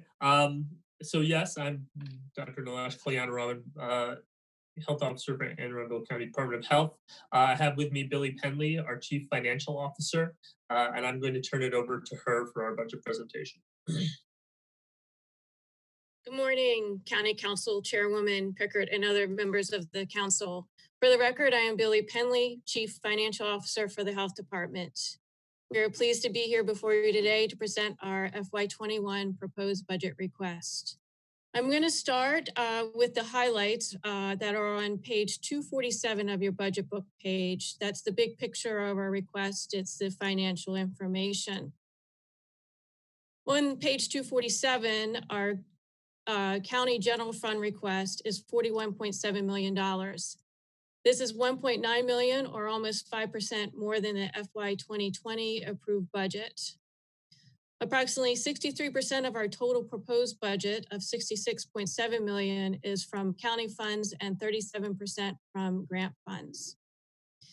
The increase in county funds of $1.9 million primarily consists of one-time payments of $1,500 to exempt and non-represented field positions. That's a total of $103,000. Our school health county contractual staff are receiving a first installment on a pay equity increase to bring them in line with neighboring jurisdictions. That amount that's increased our budget is $266,000. In addition, this coming school year, there is a new Crofton High School coming online. There's funding in this budget to staff that health room with a full-time registered nurse and a full-time health assistant, the necessary furniture and equipment to stock that room for opening. That amount is $108,000. As Dr. Nilesh said earlier, our Healthy Anne Arundel Coalition, he is restarting that, and with that, we have $43,000 for a part-time position to lead that effort and associated supplies and materials. Also included in the budget is the Gun Violence Prevention Initiative Coordinator Project Manager to lead that effort to implement efforts. As a result of the report, it's a multi-agency effort. That amount is $60,000. We are pleased to have a new Health Equity and Racial Justice Office. This funding will include a program manager to lead that effort and associated supplies materials with that. We are happy to be able to provide the Anne Arundel County Mental Health Agency with additional funding this year. We're providing them an additional $534,000. This is going towards 2 grants for crisis teams that are sunsetting in the next fiscal year. Also, our Wellmobile will have 2 days of funding to sustain our efforts in our North County location, an area that is most impacted by the opioid substance use community. Lastly, our REACH program, we're adding a county contractual bilingual coordinator for this program. This coordinator will not only add the ability to provide services to 350 more clients a year, but also assist in coordinating the existing program. We are here to answer any questions you may have, and we thank you for considering our budget.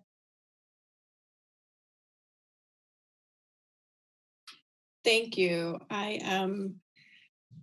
We have any questions for the health department regarding their budget?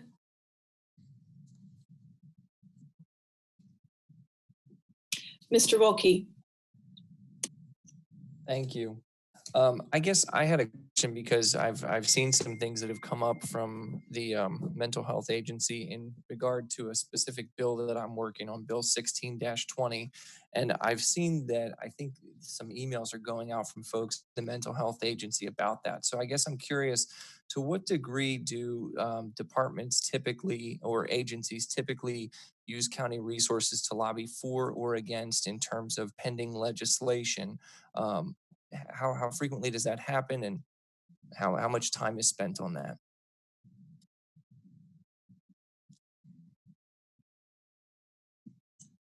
Dr. K, did you want to sorry. direct that somewhere? I was unmuting myself. Nilesh Kalyana Health Department. If I could ask Councilman Volke, if you could clarify the question of lobbying, what you mean by that, in the context of working on legislation or. So the email that I got a copy of said something to the effect of, it was sent to some providers and it said, this bill is going to affect you and essentially it could put you out of business. You should contact the public testimony portal and make sure that you oppose the bill. Got it. I don't have the answer to that question in terms of the number of hours.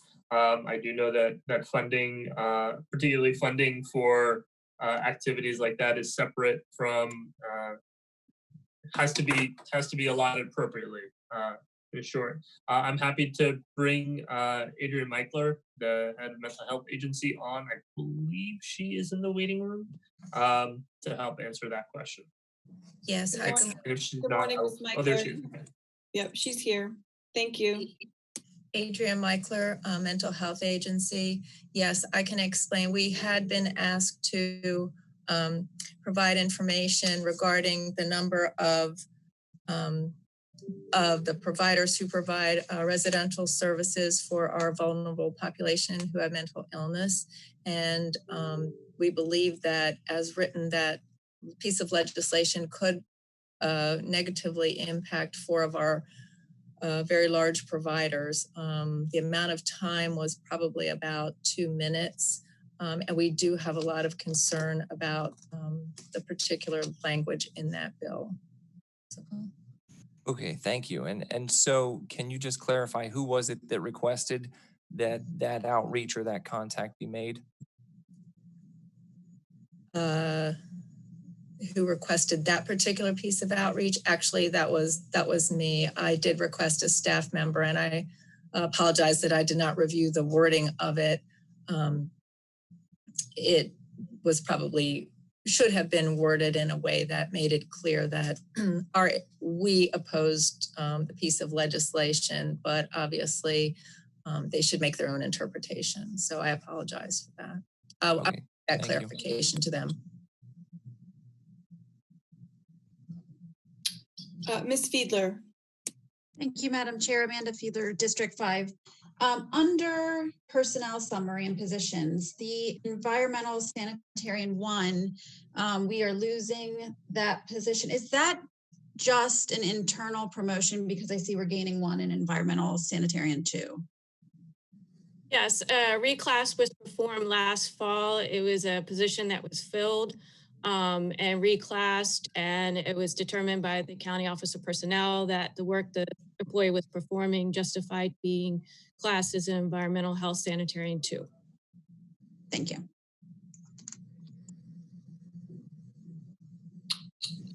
Do we have any other questions regarding the health department budget at this time? Seeing none, thank you for your presentation, Dr. Kay and Ms. Penley and your team. Have a great day. We'll take a moment to move along to our next department, which I believe is the Department of Aging. I know that they will be providing some slide presentations, so we'll just be patient as those folks move in and out.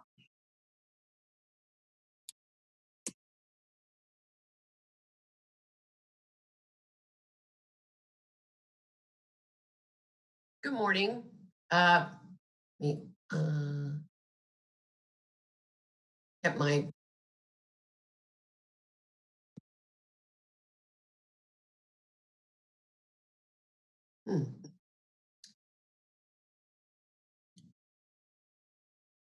There we go.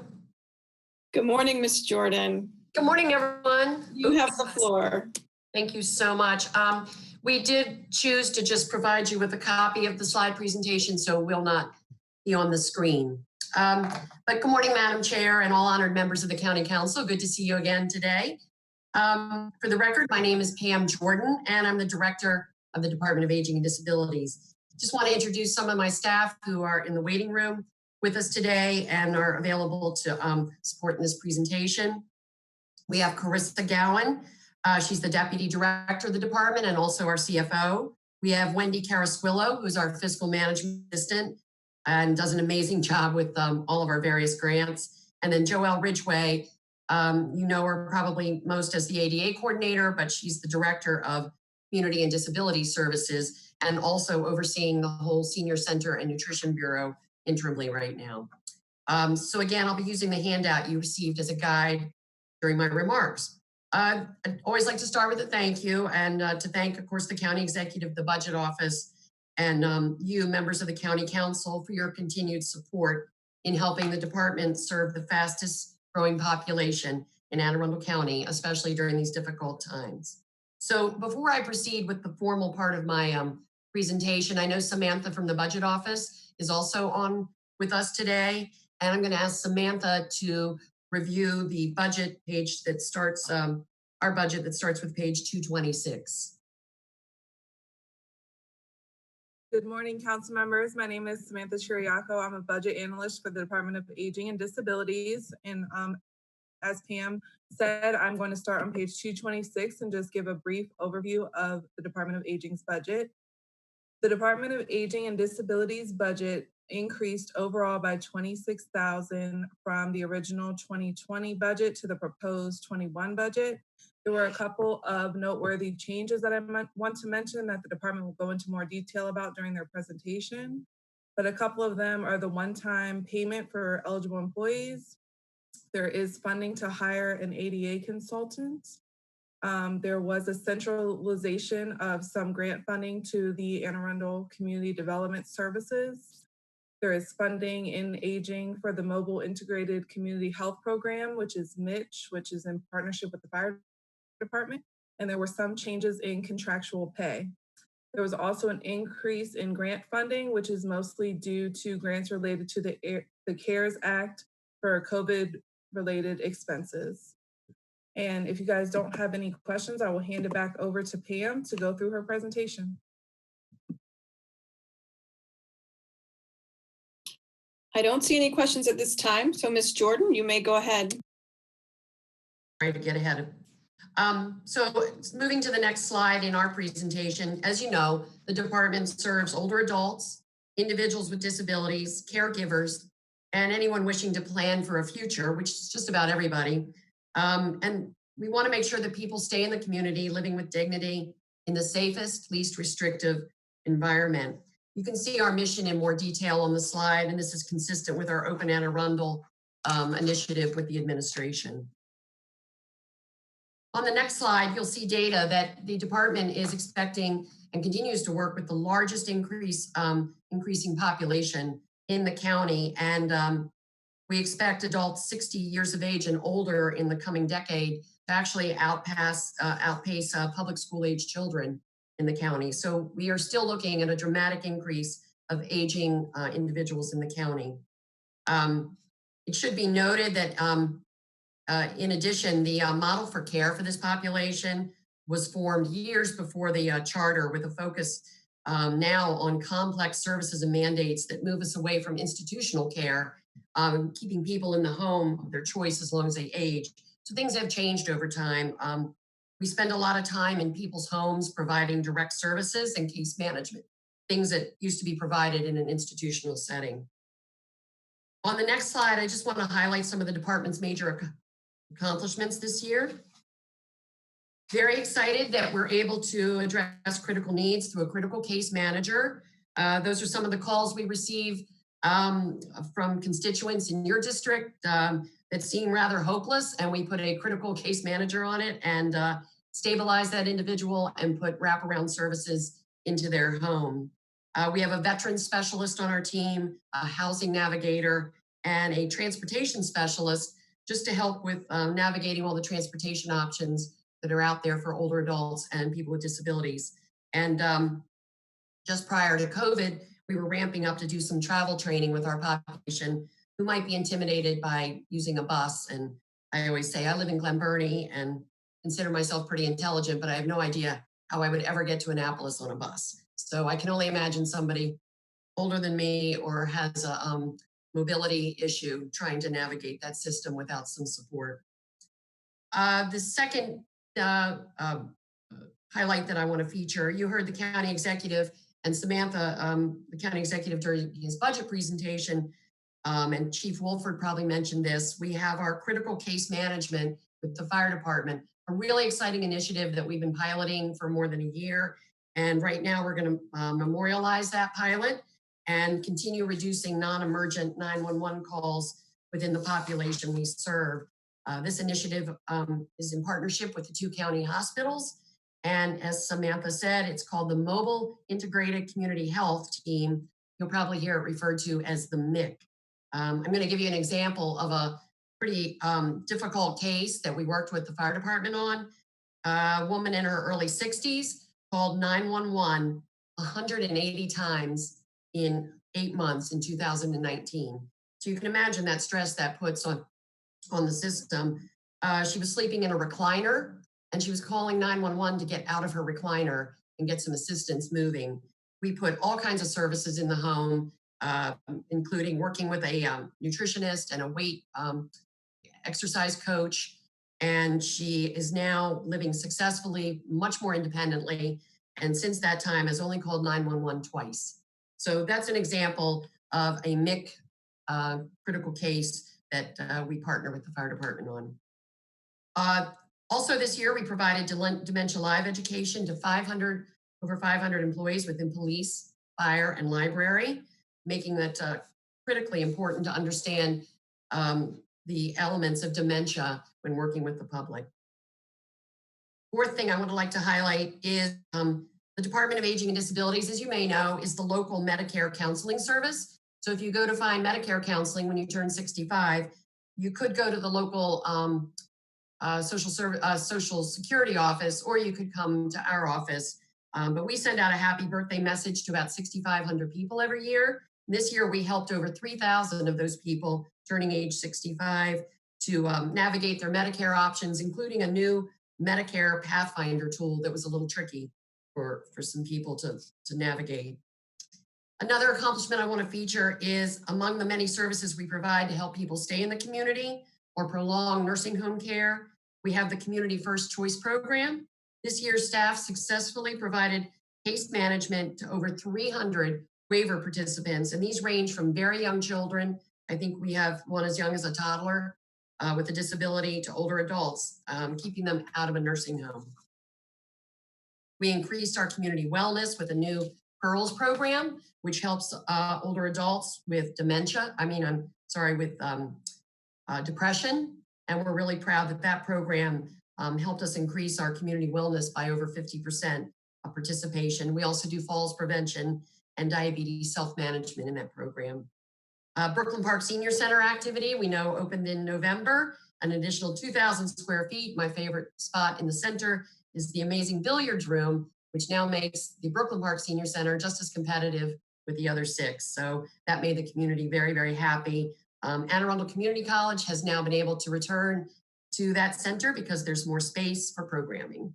And then finally, this one's a real jewel for the department. We acquired the taxi voucher program last July, and the taxi voucher is a state-funded program. It's gap filling to help people with transportation. And we were able to increase participation by over 100% due to our outreach and providing greater access to services. Very proud of that. And then just lastly, we do continue to evaluate under the ADA for our self-evaluation. We were in the middle of getting a consultant. COVID kind of derailed us, and we plan to resume our work with DPW for the next consultant on their list. So the next slide is just a picture of pre-COVID department, and we miss each other in the department. It's a really good work family. I couldn't be more proud of these folks that have stepped up to do some amazing things. So I'll give you a brief overview of COVID, but you see some pictures there of Disability Awareness Day, moving across the top. We have our staff and volunteers at the Pasadena Senior Center. We have staff welcoming Patty Cho at the Brooklyn Park Senior Center, an outreach picture, and then picture at Pascal Senior Activity Center. So just briefly, COVID response. I am really proud of everybody. We didn't stop a single service in COVID, but had to ramp up with 4 pillars of service. The exception would be is we're not having traditional senior center or senior center plus programming. So our first pillar of service is community response, effective March 13th. So that was the first day that senior centers were closed. We made sure that we identified every client known to the department, and that's approximately 10,000 people. And with the help of Recreation and Parks, Community Engagement, Constituent Services, OIT, Social Services, the U.S. Naval Academy, Midshipman Action Group, and the Fire Department, we all began calling for well checks and socialization. And many of us have made very close friends with some of these folks, and we're getting to know their children, their pets, and they enjoy the calls, and they're actually more worried about us, and which is kind of sweet. So the second important facet of our community approach is the reentry initiative for our veterans and then individuals who were previously incarcerated. And we have an experienced staff member, English Harper, on our team who is supporting the administration in that regard. Our second pillar of COVID response involved seamlessly expanding our senior nutrition program. We are doing this 2 days a week. We have layered in fresh vegetables from our local farmers, and everybody really loves the fresh vegetables and the eggs they're getting every other week. We do this from our 7 senior activity centers. Our contractor is Meals on Wheels of Central Maryland. They've done a fabulous job ramping up for that. And we went from serving 3,000 meals a week pre-COVID to 12,000 a week. Very proud of staff and our partners out there. We have the police department, Office of Transportation, and the Sheriff's Office also helping with us. The third pillar was try to socialize people, and we do that through our virtual senior activity centers. It's called Rovers, Remote Online Virtual Education Resources for Seniors. I invite all of you to send in a video selfie and give a shout out to all of our seniors who are at home and missing each other and missing you and missing us. And I specifically invite you to help us celebrate Older Americans Month. And this year the theme is Make Your Mark. And we're inviting everybody that wants to send in a video selfie or a story talking about an older adult that you know has made or is making their mark. You can send those to Brandy Francis, so I think you all know. Then finally, our fourth pillar, but certainly not the least, has been the monitoring of our nursing homes and assisted living facilities, those who live in there and their families. We've done that through our ombudsman, assisted living housing program, guardianship, and then of course, in concert with Dr. Kalyana Raman and the Department of Health, we have brought PPE, information, and comfort to the people in those facilities who have truly been on the front lines. And then just following that are some of our COVID response photos, including our all staff meeting we had one day with 88 participants on Zoom just to catch up. So as I draw to the close of my presentation, I just want to talk to you about our one supplemental request. And I do thank you for the time to highlight some of the great features that are going on in the department. There is one supplemental request in our budget. The department currently has the unique opportunity to reclassify 2 vacant grade 19 positions, thus restoring the 2 assistant director of aging positions in the department. Needless to say, I'm really excited about the opportunity to reorganize the department in a way that is consistent with the complex duties, expectations, and mandates to serve older adults, people with disabilities, and caregivers in Anne Arundel County. The work that is currently being done by the senior management assistant classifications is consistent with the assistant director of aging NR22 classification that already exists in the code. And since the positions already do supervise a bureau of multiple and complex programs. But what's most important about this is we have significant opportunities that we are not achieving because I cannot assign duties to a mid-level manager that to move the department ahead for large-scale programs to serve the fastest growing population. I will give you a couple examples if you'll indulge me. Right now, Anne Arundel County has the ability under AARP to become an age and ability friendly community. And we would like to get that launched as soon as possible. We would like to leverage more private sector and Medicaid funding, plenty of opportunities to do that, to reduce the pressure on our operating budget. We are in partnership with the development and opening of the Severn Senior Activity Center and the Severn Intergenerational Center. We have plenty of administrative community living initiatives out there, and that's our federal mothership that has expectations for the local AAAs, area agencies to meet. Again, we want to enhance our comprehensive veterans, homelessness, and transportation services. And then a big one for us is mental health resources in partnership with the Department of Health on Adrian Mickler's programs. So they will also take the lead on the compliance of all of our complex funding and mandates, including reporting and auditing. The very next slide then is a brief review of our capital request, which was presented yesterday. I won't go into detail on that, but thank you for your consideration of the South County Senior Activity Expansion and the Arnold Senior Activity Center feasibility study. Thank you so much for your time today. This does conclude my presentation. I thank you for your continued favorable consideration of the Department of Aging and Disabilities proposed budget, and I'm happy to take questions at this time. Thank you.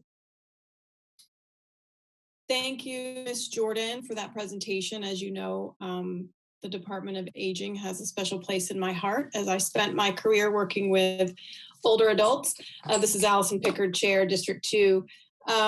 I see you. I didn't realize that the over 60 senior population was growing like that. And you're clearly making some organizational changes and have definitely had an amazing response to the current situation. Can you tell me a little bit how you see your department changing going forward? So with the elevation of the 2 assistant directors, we have the opportunity again to bring in some significant programming. And as I mentioned, the programming only gets more complex as we've evolved as a nation, we've evolved away from this institutional care. So in order to keep pace with these ever emerging responsibilities, I am looking forward to a class and compensation study from the Office of Personnel, so that we can evaluate staff for appropriate classifications and continue reorganizing the department to meet the ever-emerging needs of the fastest growing population. Thank you. I know we have some questions. I believe Ms. Hare had raised her hand and Ms. Fiedler. Ms. Hare, you have the floor. Thank you, Madam Chair. This is really Jessica Hare, District 7. This is more of a comment. I didn't get to comment on the South County Senior Center yesterday, and I just wanted to jump in and say I've been there. I visited it. The residents there, or not the residents, the members there, the community members, they absolutely love it. You guys do an incredible job there, and the renovations that you're looking to do, I know would make such a meaningful difference. Everyone that I've spoken to there raves about it, and the one thing that they've said would make a difference is enclosing that patio space and having those couple of extra square footage essentially. So I just wanted to say thank you. That's it. No question. Thank you. Ms. Fiedler. Thank you, Madam Chair. I too want to just make a comment, actually 2 comments and then a question. So Ms. Jordan, I am excited to see Arnold in that list as well. I visited, as you remember, about a year ago, the center, and I look forward to my 60s after going there for a few hours. You guys do a great job. I also want to applaud you in the fire department for recognizing an issue and looking to address it collaboratively. I think the MIC program sounds wonderful, and I hope it has as much success as it sounds like it's already having. My question to you is, in Arnold, we have a senior living facility that's experiencing some challenging times with COVID and the numbers both with their residents and staff. Is your department working with the center and the residents who are in their rooms for their own health and safety on programming? Because I know I'm hearing mental health is a concern of those residents in the facility. I don't know how much information you can share, but anything would be appreciated. Absolutely. So through our Ombudsman program, which is our residents' rights program, and our guardianship program, where we currently have, I think, 36 wards, and I'm not sure, and I hate to say that I don't like the word wards, I'm going to say clients that the courts have assigned to us. So between those 2 programs in that facility that you're referring to, we are doing well checks to the best of our ability without being able to go in. But we have a very good relationship with the facility. We have been in touch with them officially. I've talked with them a couple times, but my staff is in almost daily communication with the management and the residents that are capable of have the cognitive ability to have a conversation, and their families. And we've encouraged them to show our Rovers program that we put on daily. And we've also worked with the families to try to encourage them to put some technology in the rooms if they can, that would allow, so an iPad, you might be able to use Alexa to have some 2-way conversations with your family, things like that. So it's first and foremost on our minds as well. It's a great question. It often the ability of the resident to navigate, especially when they have to stay in their rooms. It's a disappointing time, but we're doing our best to help them stay engaged. Amanda Fiedler, District 5, thank you for that, and thank you for all the work that you are doing with that facility and the families. Appreciate it. Thank you. Mr. Volke, you had a question or no? Just a quick one. Thank you, Madam Chair. Nathan Volke, District 3. Ms. Jordan, what's your vacancy rate in the department right now? Do you have any vacancies? Pam Jordan, Director of Aging and Disabilities. Thank you, Councilman. We have 2 vacancies right now. Well, 4 if you include the 2 that are up for reclassification. So okay. Would be a very small percentage. I'd have to do the math, but we have 63 merit and exempt employees. So we're thank good. You.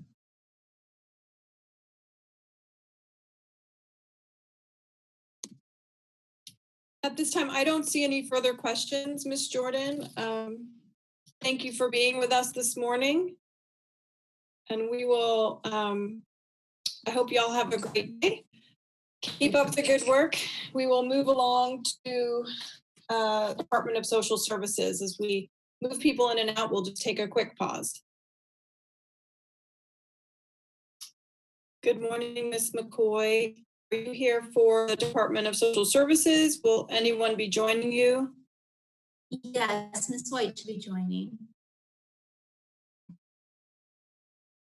Madam Chair, Ms. White has been promoted to come into the virtual room here. I'm not sure where she is. Oh, here she comes.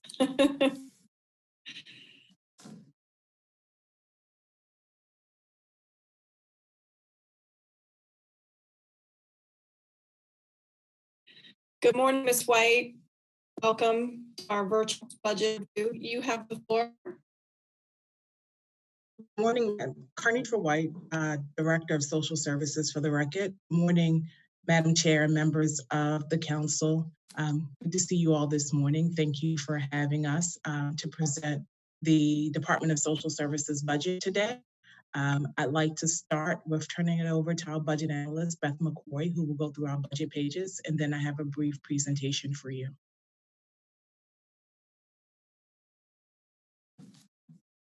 Okay. Good morning, everyone. The social services budget begins on page 257 of your budget book. And if you move over to page 258, the comparative statement of expenditures, you'll see that the social services budget is requesting $5.4 million this year. The majority of it is general funds with about $100,000 in grant funds. You'll see there's about a $297,000 decrease in the general funds and about a $214,000 decrease in the grant funds. Looking down toward the object, most of the decreases you see in personal services are related to an alignment of contractual pay with prior year's expenditures.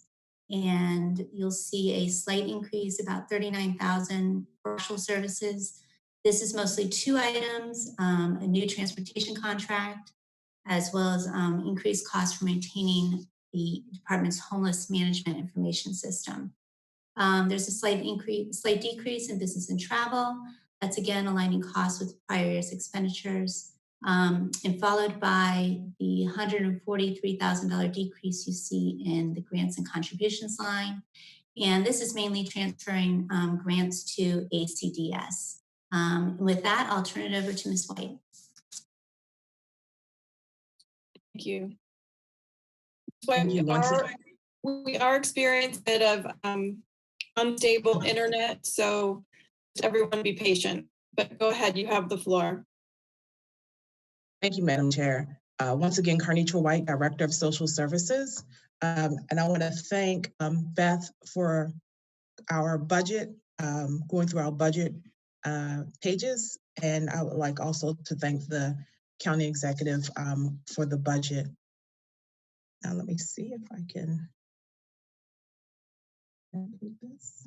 So I have a quick presentation that I'll go through.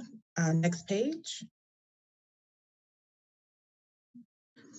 Excellent. Our proposed $5.3 million budget supports social services provided to nearly 70,000 citizens here in Anne Arundel County in the areas of adult and child welfare and family investment, where we provide economic benefits, including temporary cash assistance, as well as food assistance through our supplemental nutrition program, known as SNAP, as well as our community initiatives, which include our homeless services programs. Next slide. You'll see the social services is a blend of both state, county staff. We have 346 employees. 87 of those employees are county employees, 14 Merritt County employees, and 73 contractual employees. As you'll notice, 90% of our county positions are funded in part by some alternative funding stream, either state funds, federal reimbursement, or grant dollars. And 45% of our positions are funded entirely by alternative funds. And the majority of our county budget is made up of staffing that fund our staffing. Next page. The $3.2 million county investment that is provided in our budget, we're able to leverage that and get a little over $2 million in state revenue, grants, and federal reimbursements to support our programs and services. As Ms. McCoy said, our budget this year is just about $300,000 less than our FY20 budget due to contractual adjustments, and we're very pleased with our 21 budget, and we hope that we'll have a favorable report. And I'll be happy to answer any questions you have.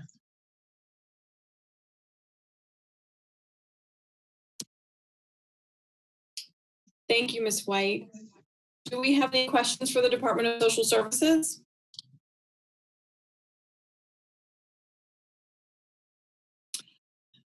Ms. White, Ms. McCoy, this is Allison, Pickard, District 2. We don't have any questions.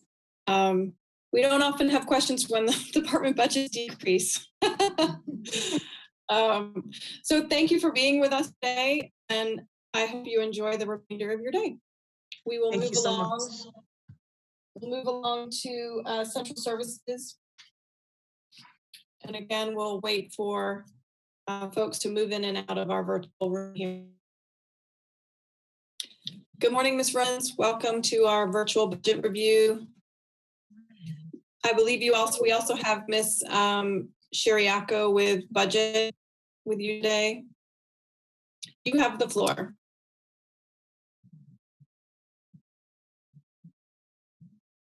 Well, good morning. My name is Christine Romans. For the record, the Director of the Office of Central Services. I believe Laura is going to put up on the screen a one-pager, which is just a summary of our operating budget. Perfect. Hopefully everybody can see that. So as most of you know, the mission of the Office of Central Services is largely to serve as a behind-the-scenes agency. We do have several public-facing functions, but for the most part, we're behind the scenes, keeping the lights on, the building cool, and hopefully the roof's not leaking too bad. Our budget is in 3 parts. They're color-coded there for you. The general fund, the self-insurance fund, and the vehicle fund. The majority of the general funds are in facilities management, but also general funds are allocated to the administration group, purchasing, and real estate. I'll go through each of those divisions in turn. As you can see in the administrative budget, there's a very small increase, and the only initiative occurring there is a request to double pin a position to serve as the senior budget management analyst. The staff person that we have is going to retire, sadly, after 41 years with county government. So we would be lost without her. She's here in the room with me. We will be lost without her. And so we would very much like to be able to hire someone to start learning the job and shadowing her and all the many things that she does for the office. The growth in general funds in the purchasing unit, again, some of the personnel cost changes, but we also have about $5,000 in there for the mailroom for maintenance and service contracts for the 2 mail machines. They were under warranty for a year, and now that they've come off, we need to add those as a line item in our budget. The facilities maintenance division budget grows by about $221,000. The vast majority are for contract increases, things like armed security at the Arundel Center when that lobby project is done, and just normal cost of doing business, things like janitorial supplies, data plans, custodial services. We have a new contract starting, and things as simple as floor mats. We had a couple of years ago an increase in trips and falls, and we realized we needed to be doing a better job of swapping out floor mats more frequently. So little things like that do add up. The real estate budget has a large increase, it looks like. We are leasing a property off of Bestgate Road called Commerce Park Drive. Some of you may be aware the Circuit Courthouse is out of space. And in order to accommodate their growth and their expected 14th judge, additional room needed to be made at the courthouse. So several court functions will be moving to this newly leased space, as well as a couple of other county agencies. So there's a large increase for partial year cost for that lease. And then also a couple of one-time costs like bulletproof film for the windows for a few functions there, as well as backup generator. So moving on to risk management, that's again funded out of the self-insurance fund. We expect the claims to grow slightly, and that's just based on the actuarial report. And so that would be the increase there, as well as just the normal position costs. And then moving on to vehicle operations and vehicle replacements. We are anticipating a decrease in gas and diesel fuel prices. Certainly any of us that have fueled up a vehicle recently have seen that. So we have carried that forward into our budget.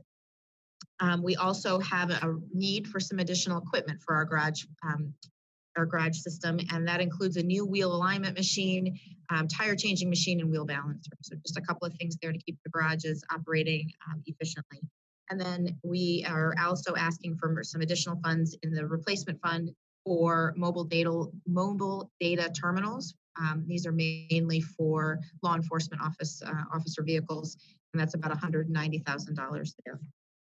That is a summary and an overview of the operating budget, and I am happy to answer any questions.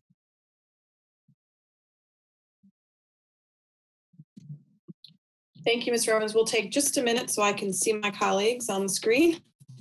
I see we have a question from Ms. Fiedler.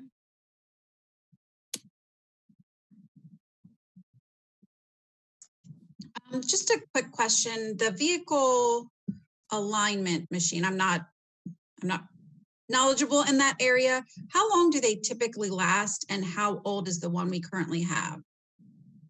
It is not operational currently. I can't tell you how old it is. I can certainly get you that information, but we have made do trying to keep it pieced together as long as we could, and it's time to replace it. But I can certainly find out the age of it for you. Okay, and one quick follow-up, Amanda Fiedler, District 5. Could you also send an itemized list in that category? Christine Romans, Central Services Officer, you're asking for an itemized list of the items that will be replaced at the garages? In vehicle operations. Yes. Thank you. Happy to. Mr. Volkey. Thank you, Madam Chair. Quite a few questions. Ms. Romans, so your department is one that's seeing a relatively large increase this year compared to other departments. So I'm going to ask a lot of questions about some of these things because I want to understand what's and why it's necessary. I get the administration piece. I can understand that. I guess really jumping to the real estate cost in this 14th judge in Anne Arundel County. I saw something about this in the appendix, the idea that there was going to need to be, I think, some kind of chambers renovation or something for a 14th judge. That was one of the renovation projects, I think, under the C class. But I've yet to hear about it publicly. And I just, as soon as you mentioned it, texted with some of our state delegates to find out, is that funding coming? How imminent do you view this 14th judge on the bench being? Thank you for that. Christine Roman, Central Services Officer. The way the process works is that once another judgeship is determined as needed by the state, you then have to tell the state, we're ready. We've got the chambers, we've got the courtroom, we've got the space ready to go, and then they warrant that. So based on caseloads, I'm told that we are ready now. We need that 14th judge just to keep up with existing caseloads. But until now, there is no room at the inn. There is no space to accommodate the 14th judge. And that has been the case for at least 2, if not 3 years. Doug Hofstadt, the court administrator, will be able to speak better to that specifically. So the push has come to shove. We need to make room at the courthouse. And the plan, after looking at current county buildings, there isn't sufficient space anywhere else. So we needed to lease something. Their requirements are that they be as close to the current circuit court as possible, just for ease, I think, for some of the functions. Also, when we spoke to the groups that will be moving out, they wanted to make sure that their employees didn't have to change where they were driving. Obviously, they didn't want to be driving somewhere else when they're used to traveling to Annapolis. So we looked around, we looked at a lot of different options and found that this property here off Commerce Park Drive was ideal. partly because it was being vacated by the state judiciary. They recently moved to a new building. And so to move a different court function into a function that had served the state judiciary well for many years seemed like a good fit. So we've been working on negotiating that.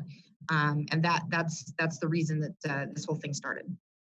And that's the spot that's right on Bestgate across from the mall? Christine Romans, yes, sir. Okay.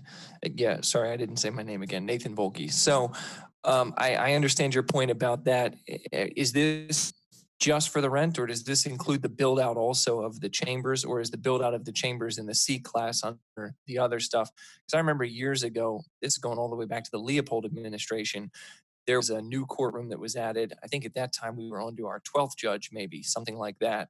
And there was a whole lot of fanfare about the fact that they built this courtroom for $100,000 and budgeted $1 million. And it was a major, under budget project. So I just didn't know what the estimate was for the courtroom and whether that's built into this or whether that's going to be in another part of the budget.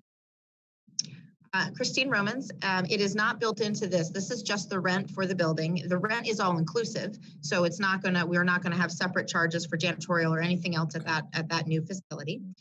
The cost to build out the courtroom is going to be funded out of the C class. As we discussed at our hearing yesterday, there's a lump sum of funds that are given to central services and for any kinds of renovation projects. I don't have a cost estimate yet on what it will take to build out the space for the courtroom, but it is something we are prepared to do because that really is the whole reason behind the lease. But it is something that is easily accommodated in the central services fiscal 21 capital request. Okay, and I have one final follow-up and then I'll step back because I see Miss Lacey has her flag up. Nathan Volke again. In terms of where you were looking for space for the rental, I understand the constraints or the parameters that you were using before. In light of COVID-19 and the number of individuals working for the courthouse who are now teleworking and how that sort of changed the landscape of work, is there any consideration to going back and seeing if there is another option available that may not be downtown Annapolis or just on the outskirts of downtown Annapolis that would be more cost effective for the county in light of the change in how we're working in a post-COVID-19 world? Christine Romans, Central Services Officer. That's an excellent question. I think that building standards, space planning standards are going to be changing across the board, commercially as well as in county government.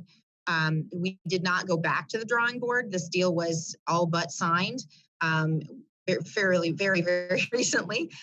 So we didn't go back and look at that. However, I do think that as we look to build out that courtroom and what court functions need to move around within the courthouse, I definitely think we will be taking that kind of thing into account. The fact is, though, the public will be returning to these buildings to conduct business. So we are still going to need, even if in telework, we will not have the numbers of people teleworking that we are seeing today. We will have an increase again, maybe not at 100%, but the difference between 75% and 100% probably doesn't mean much in terms of the ability to not sign this lease. I will say that I would be very surprised if we have to sign a lease for a large facility like this. Now, that's not to say we won't sign a lease because we have a need that needs to be met immediately and there is no space that we can build out quickly. That could still happen, but I don't think we will be signing a lease for 50,000 square feet to just keep government functions going. I feel like this is an important thing to handle now, and it was kicked off by again, that really no room at the end for the courthouse. We've got several court functions that need to move. Once we address this need, I think we will be in good position to meet the space needs of all government functions going forward. Okay, thank you. Allison Pickard, Chair, District 2. Ms. Lacey, you have the floor. Thank you, Madam Chair. Sarah Lacey, District 1. Ms. Romans, I'm sorry, but I'm confused because I wasn't familiar with the judiciary space at Commerce Park. So are we leasing a subset of a building, a floor or something at Commerce Park, or are we leasing an entire building? And if we are able to lease more than the space vacated by the judiciary before, do we have plans to put other government services there specifically that you're already working on? Christine Romans, thank you. I didn't give a lot of detail on that, so I appreciate the question and the opportunity to do that. The building we are leasing is 50,000 square feet. The state judiciary actually occupied 2 buildings of 100,000 square feet. So we are taking just one of the buildings. The vast majority of it, more than 60%, is going to be used by the Register of Wills, Orphans Court, and the Sheriff's Office.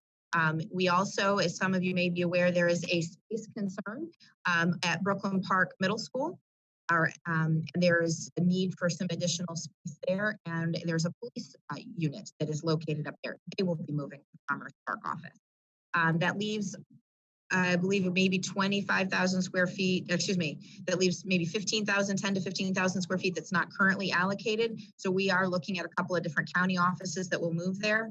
And then we do have just a little bit reserved, holding off on which agency is going to move in there. The landlord has an allotment set aside for us in terms of additional construction funds to build out that space. And we expect that a decision will be made pretty quickly about what other county function will go in there. There is one group I did forget, it's pretty small, but it is the liquor board. They're currently out at the Heritage Complex, and the space they have is woefully inadequate for their need. And the space at Commerce Park is going to be perfect for what they're trying to do in serving their clients. So we believe that we'll be able to accommodate them quite well at Commerce Park. Thank you. So are the costs for those other agency moves in our budget, or when they come up, like the Register of Wills, we haven't spoken with them yet? Do we expect to see those costs in their budgets? Christine Romans, no, they'll be in the central services budget. The actual cost of moving them, again, the build out is entirely on the landlord. It was negotiated into the lease. There will be some cost for furniture. However, because the state judiciary left, they left a lot of furniture and we're reusing it. So I don't know that we're going to have a large furniture purchase. We might for a few areas within some of these offices. But I think that we'll be able to reuse quite a bit of what we already have and kind of keep our purchases down for what we might need for new things. A good example is they left behind several conference rooms full of rolling tables and rolling chairs. Those are going to be perfect in all the conference spaces that are already at Commerce Park. So we've allocated, there's file cabinets, like that. We aren't going to need to purchase, but we might need some furniture just to kind of finish out the space for each of these groups as they move in, but not what you might expect for 50,000 square feet. Thank you very much. That was very helpful. Mr. Volke? Thank you, Madam Chair. Nathan Volke, District 3 again. Ms. Romans, how long is the lease? 15 years. Christine Romans, Office of Central Services. I believe it's 15 years. It's the funniest thing. I'm blanking. I think it's a 15-year lease. However, the lease includes language that is subject to annual appropriations. So by the council approving year 1 of the appropriation, it does not obligate the county to staying for the full. Okay, perfect. That's what I wanted to find out. And is there an escalator there in terms of increase in the rent over time? There is, again, Christine Romans, there is an escalator. I believe it's CPI or 2%. It's very low, actually, for space of this size. And we were able to negotiate a very favorable lease rate for the Annapolis area and the space, and it's all inclusive of all other costs. So we feel very good about the deal that was put together. Okay. I don't see anybody's flag up, so I'll move to my next line of questioning. I am curious about the pulling up your presentation, the vehicle replacement fund. So I think you said it's 190,600 for additional MDC. What's the balance of the 1.5 or so million in the vehicle replacement fund? Vehicles. Sorry, Christine Romans. That's the purchase of new vehicles or replacement vehicles. And for who? Which departments? Are they just county fleet vehicles, or are they police vehicles? Are they fire apparatus? What is it? Sure. Christine Romans, again, it's largely police. They were the ones that in terms of what needed to be replaced, everything is based on a mathematical calculation based on its maintenance record, the age of it, the mileage of it, and that kind of spits out a list that we look at in terms of what needs to be replaced first, second, third. And so it's vehicles, largely police, but also every other county agency. Okay. Can you get us some kind of breakdown that would explain, which vehicles are in there, how many vehicles, what the cost per vehicle is, all of that? I just think in these budget times, we got to be looking everywhere, and this is definitely a large line item. Christine Romans, be happy to. We actually provide that to the auditor's office every year, so we'll make sure that it's available to you. Perfect. Thank you very much. You're welcome. Do we have any other questions for Central Services, Ms. Christine Romans? Hi, Christine Romans again. I actually have the answer to Ms. Fiedler's question. It is 20 years old, and it's the kind of piece of equipment that we use in the Millersville shop, and that is where we repair the bulk of our police fleet. And so we felt it important to be able to get that taken care of and replace this fiscal year. Thank you. Mr. Volke, do you have another question? Oh. I don't see any further questions for you, Ms. Romans. Was that the totality of your presentation? Thank you for your time. Thank you for being with us today and have a great day. We'll transition now.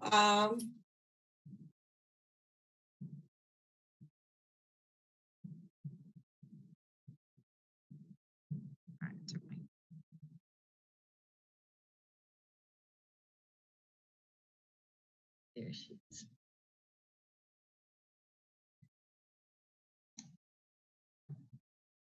Madam Chair, we lost you for a moment. So if you want to discuss who's coming up next. Okay, good afternoon, everybody. We will be hearing from the Office of Law next.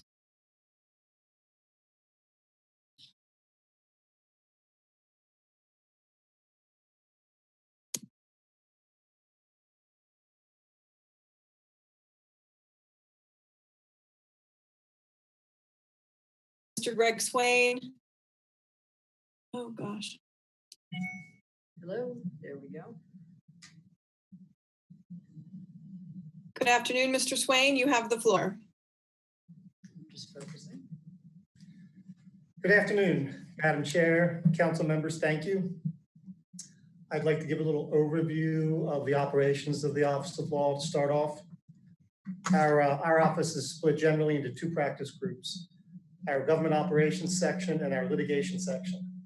The government operations section drafts all legislation for the administration, provides legal advice to and drafts legislation for county council members when requested, and has the pleasure of appearing before the council during legislative hearings.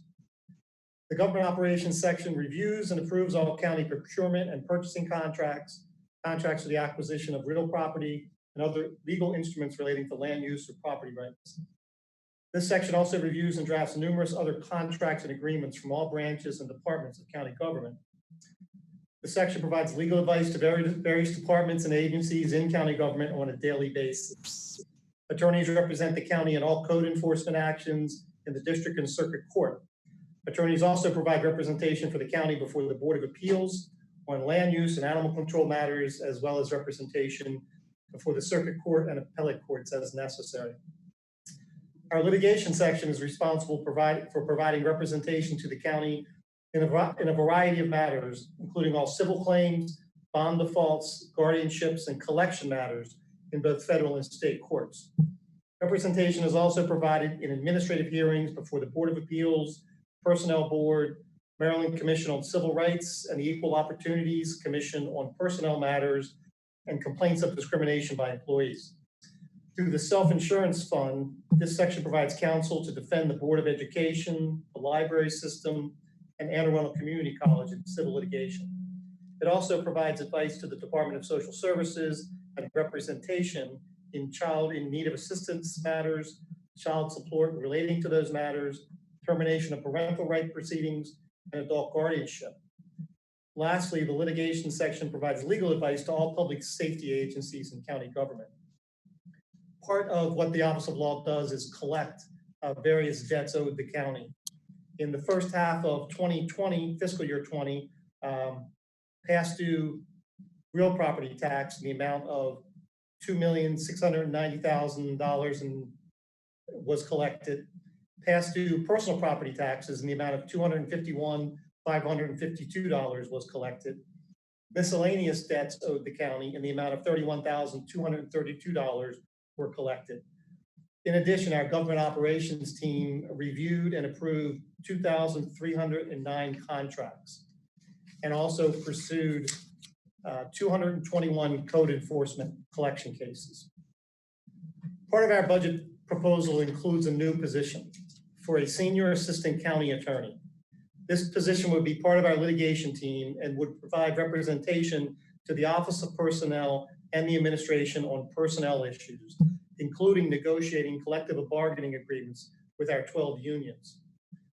Currently, we have agreements with outside counsel to provide representation during the labor negotiations.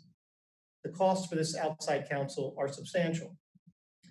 $455 per hour for the Venable Law Firm and $350 per hour for the Harris Jones Law Firm, both of which the county has used for the past decade or so. In fiscal year 19, the county paid $220,436 for representation during the labor negotiations, which is a high number based on some collective bargaining agreements that went to arbitration. Over the past 3 years, it's been an average of over $118,000 paid to outside counsel. And this is basically for 4 months of representation during the collective bargaining cycle, which is basically December through April. Several neighboring counties have in-house representation for labor negotiations, including Montgomery County, Hartford County, and Baltimore City.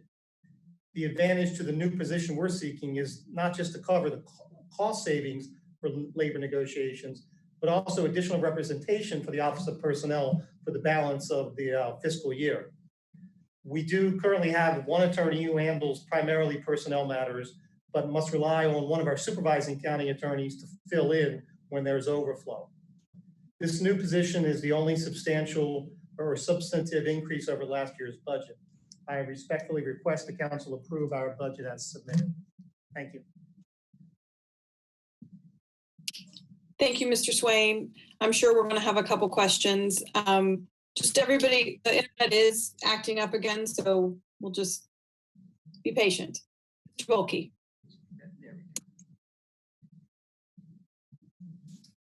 Good morning, Mr. Swain. Nathan Volkey, District 3. So I am curious about this additional attorney that you're asking for, because in last year's budget, you asked for another attorney, and that was not a supervising county attorney. That was actually an attorney 2, which I believe is a lower cost in terms of budget impact. And I know that there were some pay packages that went in last year that was part of it, but your budget saw an increase of $175, almost $176,000 last year. This year, you're asking for a higher level budgeted position, and your increase is only $34,000 year over year. So I guess I'm curious, what is it that's allowed for you to hire a more expensive person for what seems to be less money than last year? Well, I think Greg Swain, County Attorney, I think that is a budgeting issue because they anticipated that we wouldn't be able to fill the position for a number of months. And therefore discounted the impact this year. We also have 2 vacant positions that we're not able to fill currently because of the hiring freeze. So this position that we're seeking is a senior assistant county attorney. And our position last year was an attorney 2. We do anticipate the cost of this attorney's salary cost is somewhere in the range of $100,000 to $120,000 based on the level of experience that we would want for an attorney who is undertaking collective bargaining negotiations. Okay, thank you. So I think that sort of answers the question, but I'll probably have follow-ups, but I think it may make more sense for me to follow up with budget on that. Hi, this is Samantha Chiriaco from the Budget Office. I'm the analyst for the Office of Law. I'm happy to expand on that a little bit. From what Greg said is correct. We did implement a hiring freeze or proposed to implement a hiring freeze based on the budget. So more turnover was increased for law based on previous year's turnover. And like Greg also said, we didn't anticipate the position being able to be hired right away. So we did take about a half a year turnover for that position. And so that is why his budget didn't fully increase, even though the position is more senior than last year's added position. Okay, thank you. So Nathan Volkey again, do you know what the actual cost of the senior assistant county attorney will be then on an ongoing basis once we factor in a full year of that individual and we look at hiring freeze not being in effect and vacancies being filled, things like that? This is Samantha Chiriaco, budget analyst. Like Greg said, it obviously depends on the salary that is offered to the person that is, Well, let's assume it's 100 because that's the low end of what he said. Okay, so it costs about $7,500 for health insurance is what we budget normally, plus FICA. I would say probably close to 120, 125 with all the benefits, give or take. Thank you. Ms. Fiedler. Thank you, Madam Chair. Amanda Fiedler, District 5. I don't know if this question is for Mr. Swain or for the budget office. The outside counsel, was the annual cost $220,000? This is Greg Swain. That we looked at a couple of years back. So the $220,000 for last year was for 1 year. And we knew that was high because there were several agreements that went to arbitration, which requires a lot more work. But we also looked at the average, which was about $118,000 that had been paid out over the past 3 years. And again, that's just for this 4-month window, basically December through March or April. Okay, thank you. Amanda Fiedler, District 5. Just one follow-up question. Have we budgeted in this proposal that outside counsel, because I don't see a reduction anywhere? Right, that Greg Swain, that cost was picked up by the Office of Personnel. So that's in their budget. Understood, thank you. Mr. Volkey. Thank you, Madam Chair. I'm going to follow up on that line of questioning from Councilwoman Fiedler. So, Mr. Swain, I guess what I'm confused about is I had understood this year that the labor negotiations did not go to arbitration. Am I mistaken on that? Greg Swain, I'm talking about last year was when it went, it was fiscal year 19 is when it went to arbitration. Got you. And so we spent $220,000 in fiscal 19, or we spent $220,000 in fiscal 20? 19. Okay, so what did we spend in fiscal 20? Greg Swain, in fiscal 20, we don't have all the bills in yet. So the billing that they've done so far does not, which I think the most that we saw was more in the nature of $20,000, but we know all the bills are not in yet. So we expect it to be consistent with what that 3-year average was. So you think this year's is more in line with the $118,000 for the December to April period? Yes. Okay.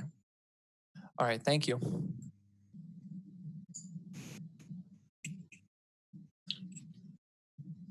Do you have another question, Mr. Volkey?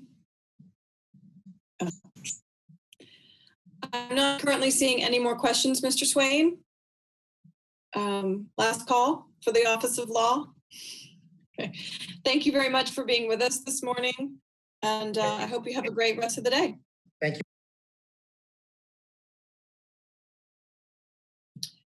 We will continue on. Our next presentation is from the Office of Personnel. We will pause while Sherry Dickerson, sorry, we have too many Sherrys.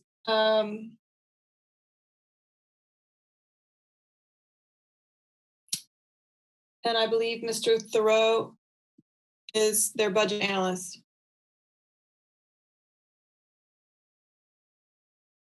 Oh. Good morning, Ms. Dickerson. You are muted.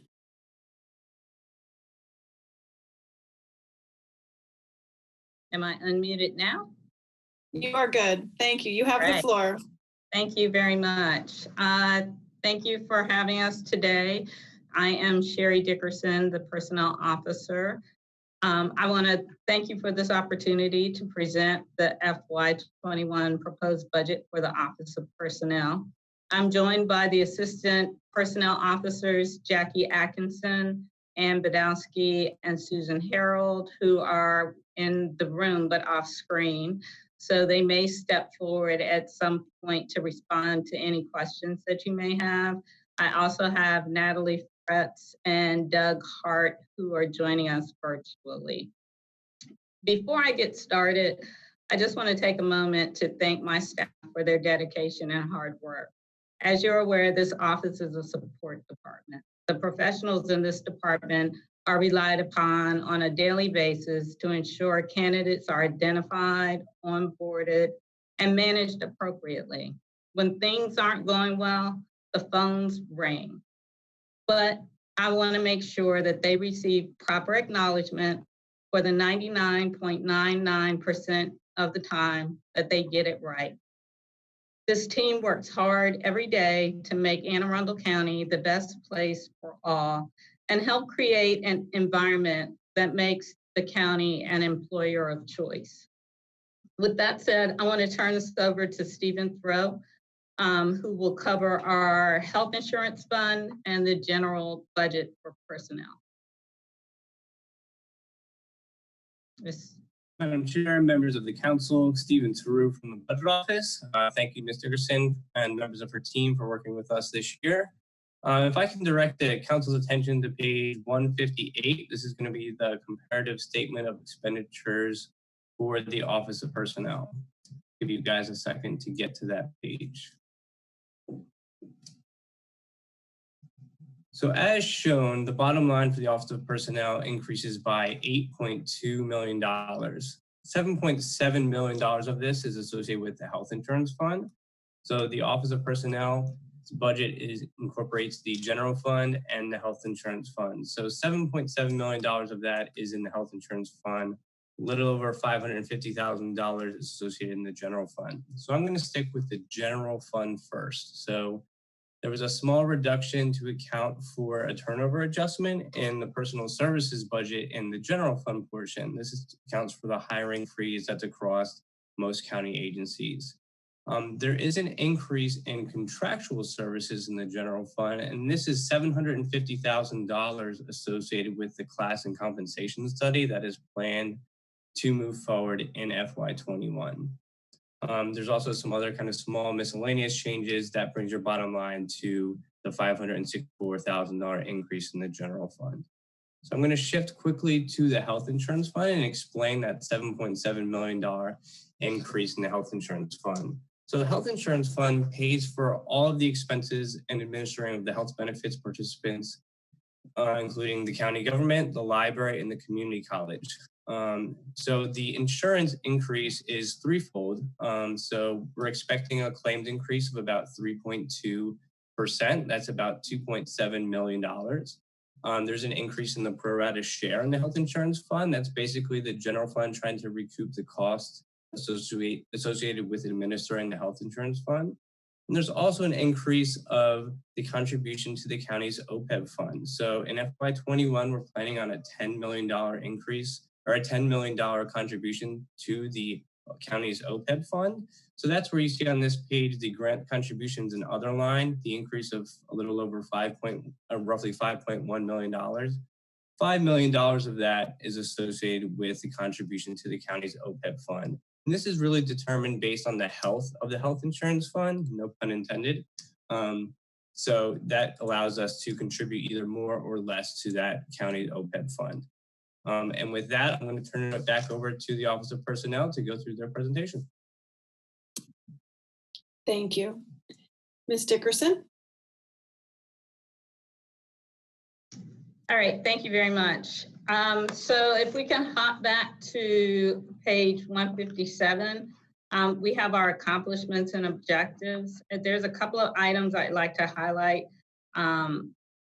In particular, the dependent verification audit and the health claims audit, as well as the improvements to recruitment and hiring, the hiring process for public safety agencies. This is the first time that we've had the verification audit as well as the health claims audit. Our health claims audit is in process right now, but our dependent verification audit was a full audit of dependents, and it yielded about $750,000 in annual savings in that fund.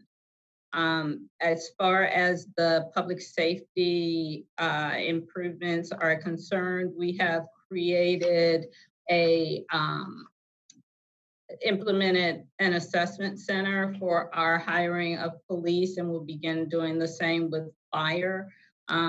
We've also implemented a mass hiring process for the public safety classifications and reduced the vacancies across all the public safety agencies significantly over this year. Moving on to page 159, I'd like to give you a brief overview of our staffing in the Office of Personnel, the portfolio of responsibilities of the department, and address a couple of specific budget requests for FY21. I also want to review the staff of our negotiations as well. I understand there are several questions that may be looming with regards to that. So looking at our staffing, we have 39 county classified positions, all of whom are non-represented employees. We have 2 exempt positions, that's myself and my assistant. There are 3 contractual positions that exist currently that are performing day-to-day functions on a part-time basis, and 12 contractual background investigators that assist with the public safety background interviews that are required by the state.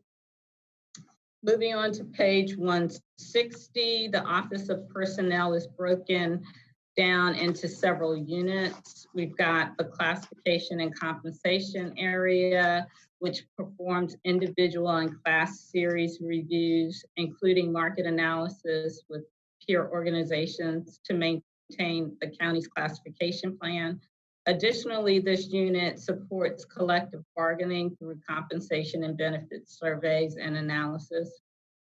We have the Employee Services and Development, which handles recruitments and selection of county employees. This includes working with agencies on appropriate screening and examination processes and background investigations and verifications, medical evaluations, and setting assessment criteria. The HR records processes position and pay changes, maintains deductions, accruals, and employee demographic information in our HRIS system. Payroll collects employee time and attendance information and ensures the timely payment of wages, allowances, wage deductions, and taxes. They ensure compliance with all federal, state, and county rules and regulations regarding payroll, including adherence to union contracts and Fair Labor Standards Act. And let me just pause and say this area has been a challenge for this department over the year. I'm very pleased to say that we have now found a new leader for this area who is able to provide the group with more guidance and stability. And so we look for great things to come out of that area moving forward. Our health benefits area administers benefits programs to provide health and wellness benefits to our employees, retirees, and their families. We will be enhancing our wellness program moving forward using some of our vendors that we already have in place. The pension benefits area provides oversight to 4 defined benefits pensions plans, as well as our 401 defined contribution plan for certain employees and a deferred compensation plan, the 457. This unit also provides guidance in one-on-one meetings or group seminars so employees can make informed retirement decisions. The Employee and Labor Relations group maintains cooperative relationships between the county and its employees to help by helping to ensure compliance with employment laws, negotiating collective bargaining agreements, which has been very important for us. This unit also investigates, resolves, and recommends solutions pertaining to management and employee concerns. Moving on to our budget, the total budget request for the Office of Personnel for FY21 is $8 million, which is roughly 65% I'm sorry, 65% of the budget is roughly budgeted for salaries and benefits. The FY21 request includes one-time funding for our classification and compensation study. The amount reflected in the budget represents the best estimate for a comprehensive countywide classification study. Let me say that no one here that's currently working in the department can remember a study having been done for the county. So I would venture to guess that it's been more than 20 years since a study has been done that comprehensively looks across the whole enterprise to see, make sure there's equity and proper market alignment for our positions. Our request includes an increase for in-house training for staff of the Office of Personnel. Traditionally, personnel staff has limited their own training and focused on providing training for other county employees. Earning a Society for Human Resources Management certification, otherwise known as SHRM, allows staff to be trained and recognized as the experts and leaders in the field that they are. With strategies surrounding human resources always changing, it is vital that my staff know the best practices and policies and how to implement them. And this will also provide them with a new network of individuals who, where they can get resources.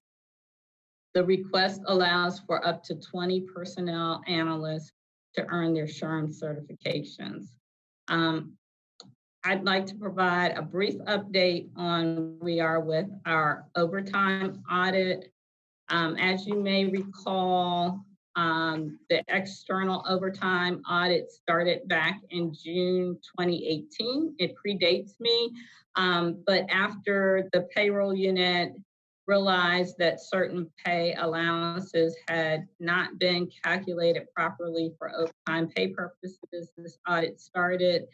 The initial decision was for the audit to include calendar years 2001 through 2017, but due to the inability to access old payroll data, the scope of the audit was changed to only include calendar years 2012 through 2017.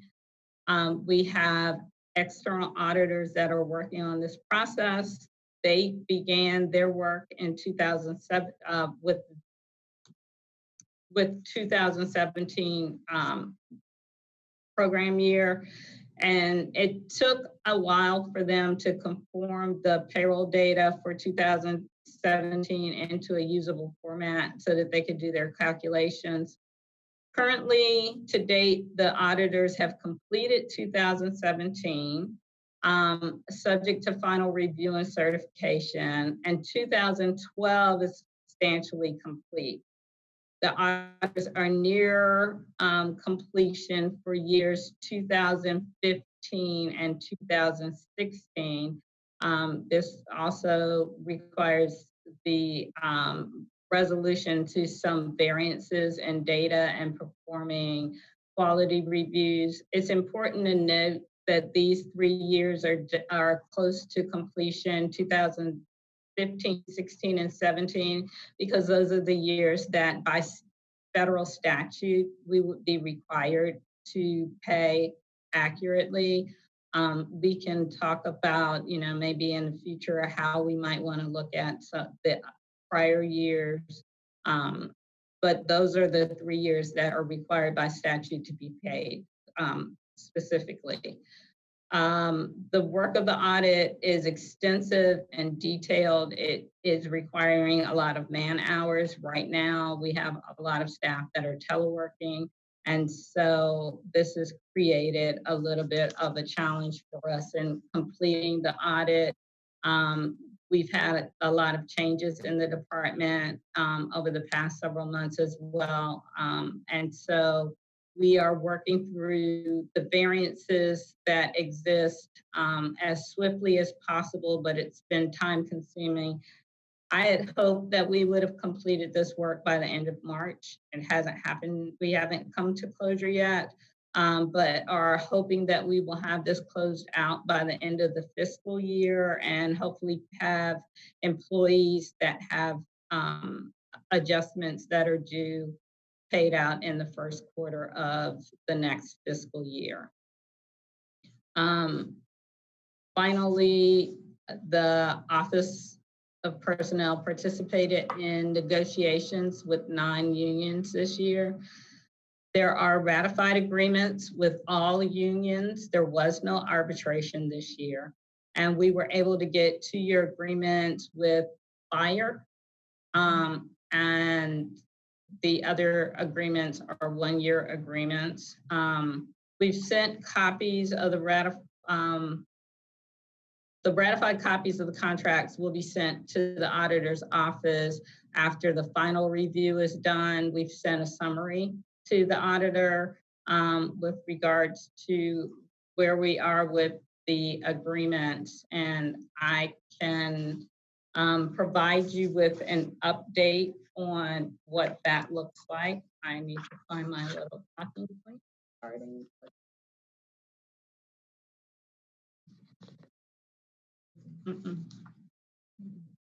Well, you have, so do you have a copy of the spreadsheet,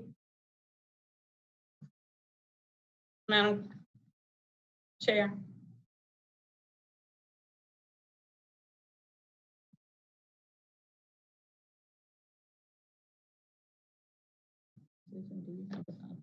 Okay. So I'm not going to go line by line on the spreadsheet, just want to give some highlights. After evaluating the pay scales of police and fire units in comparison to surrounding agencies, it was determined that the negotiations for FY21 should focus on bringing the scales for police supervisors and IAFF more closely aligned with the market average. The starting pay for IAFF has not been increased in 4 years since January of 2016. It was the desire of management to bring FOP's salary up to a starting pay of $55,000. And so as a result of the negotiations, the county was able to obtain agreements with all 9 bargaining units. AFSCME, Locals 582 and 2563, and the park rangers are in year 2 of a 2-year agreement. The agreements were obtained in February and early March. The latest agreement was made with the police supervisors in March, on March 18th. And that one took a little bit longer because of FOP. We felt like it was imperative to increase their scale to avoid pay compressions with FOP. FOP now has variable steps. They have 2%, 3%, and 4%, depending on the rank and the years of service. The scales, these scales assure us that the county is competitive in hiring and retaining employees during the early years of service when employees are most likely to resign. IAFF has a 2-year agreement. In the second year of the agreement, they have agreed to condense 2 into 1 and reduce their steps to 3.5% across the board. So it's not possible to fix all of the bargaining units in the same fiscal year. If you remember, FODCOP had scale adjustments in FY 2020 that equaled about 10%, and the council awarded the CPS's increases at, that were about 6% in FY 20. And so while the sheriff wanted the starting pay for his units to be $50,000, it was determined that the pay ranges for this agency are more so in line with other jurisdictions. The bargaining unit has maintained that their pay should be closer to or equal to police, and with some creative negotiations, the deputies will have a 6% increase added to their base rate of pay, and the sheriff, sergeants, and lieutenants will receive a 6% increase, but their increase will be an across-the-board increase instead of having our traditional merit increase or steps. So let me just say that historically, public safety has always received more. And so, you know, we recognize that even though there's hard work across all agencies, the non-represented employees and exempt employees will receive recognition. It won't be in the same way as public safety. They are scheduled to receive a $1,500 one-time equivalent to a bonus for their increase. And we will be implementing that in July as we begin the budget process. And with that, I will turn it over for any questions that you may have. Thank you, Ms. Dickerson. Do we have questions for the Office of Personnel? Mr. Volke? Thank you, Madam Chair. Hi, Ms. Dickerson. How are you? I'm doing wonderful. All right. I had a couple questions about the labor negotiation cost. I just want to follow up on the discussion I was having with Mr. Swain and that they need another attorney in the Office of Law. So looking at page 160 of this year's budget, it looks like personnel, he had said that you all were absorbing the costs in your budget for the labor relations and council.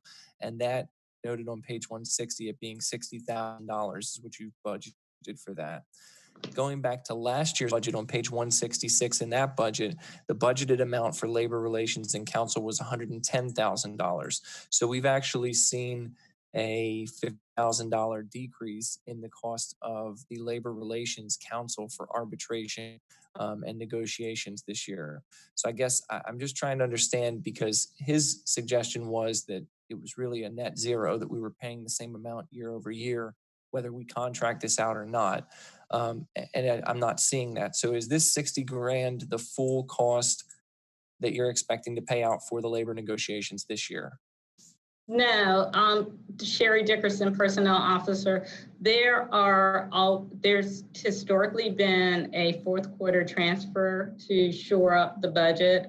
And that has been where negotiation costs have been kind of trued up on the back end. But let me say, although the significant cost that we see is in the attorney costs for outside counsel, we also have costs that we have to incur for analysis that's done with our pension vendor, as well as we have an economist that we contract with during negotiations. And so the additional cost that you're seeing is related to that as well. Okay, so what do you estimate the additional costs are beyond the 60,000? And for last year, were those additional costs in addition to the 110,000? So the additional costs were for, so it's a net sum. So it's difficult to say what was applied to what without having the actual numbers in front of me. But the 60,000 is on average what we'll probably spend on the economists and the actuarial studies that'll be required. And the difference is part of what gets paid towards the attorney's fees. Okay, I guess what I'm just trying to figure out is if we're going to make the argument that it's cheaper to bring this in-house and do it, and then we get an additional benefit from having another in-house attorney for the other 8 months of the year. I just want to see the actual cost benefit on that, here's the true cost of everything that we're paying in terms of labor negotiations versus this is the true cost of what an attorney, plus I'm assuming we'd still need those actuarials and economists on the outside to help us. So I'm looking for that analysis and I'm not seeing that. So that's what I'd like to see. That's fine. We can get the cost for the actuary and the economist. I think Mr. Swain provided the cost for the attorneys over the last couple of years, if I'm not mistaken. The budget office did. Yes, ma'am. Thank you. And just Stephen Theroux from the budget office. Just to clarify again, this is only the cost that's actually budgeted within the Office of Personnel. If you think of this much like almost like a snow in DPW, there's a base level of service that we have to provide pretty much in any negotiations. And kind of as Mr. Swain had pointed out in the Office of Law presentation, depending on the intensity and the length and how many unions we're going to negotiations with, whether we go to arbitration or not, et cetera, those costs do fluctuate greatly. So there is a base level of costs in personnel's budget. But as Ms. Dickerson had mentioned, this is a common occurrence that we need to move funds into the Office of Personnel during a fourth quarter transfer that you will actually see before this council in a couple of weeks to account for the costs above and beyond what's in the base budget. And those are some of the costs, those additional funds needed to move to personnel that I believe we're going to be avoiding with the new position in the Office of Law. Okay, thank you.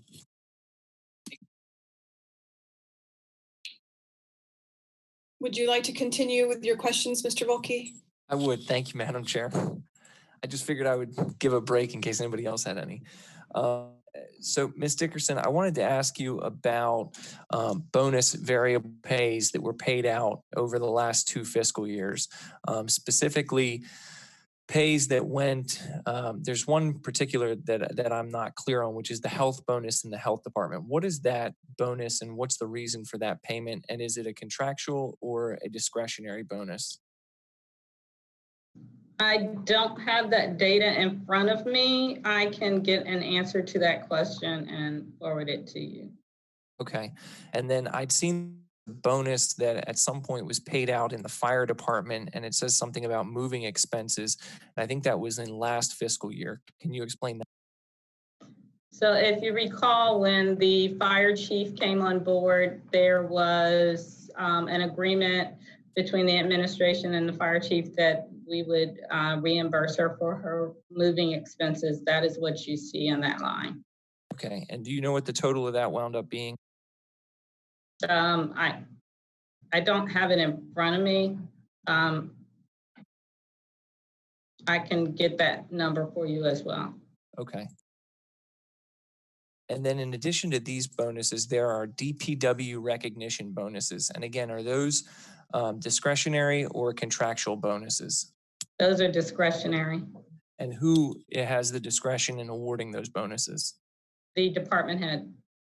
Okay, so that would be Mr. Phipps? Correct. Got it. Yes. Okay. And then there were also some additional non-rep variable pay lump sum bonuses that were paid out. I see to budget, some to central services. There was one with the CAO's office, and it looks like one in the county executive's office. What are those bonuses?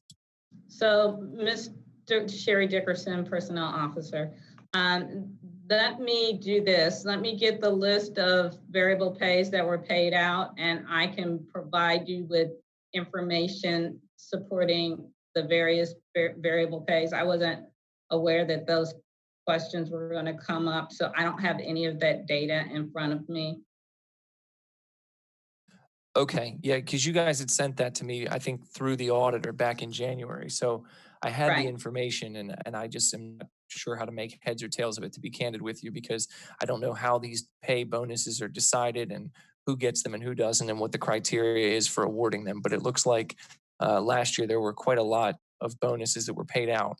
Do you know how that compares to previous fiscal years in terms of bonuses last year versus prior fiscal years? I don't have that information. I know that for some departments, it's consistent with prior actions. I think relocation was new. I remember having much conversation with you surrounding relocation. And so I expect that we wouldn't have seen that in prior years.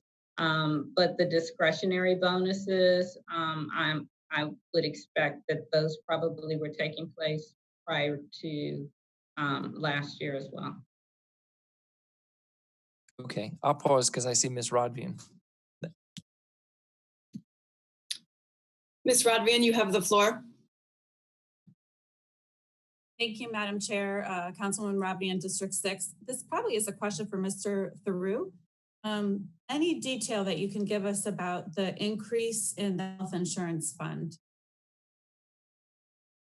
I know you provided a lot. Anything you can add to that? Because that's obviously a big item. Yeah, not a problem.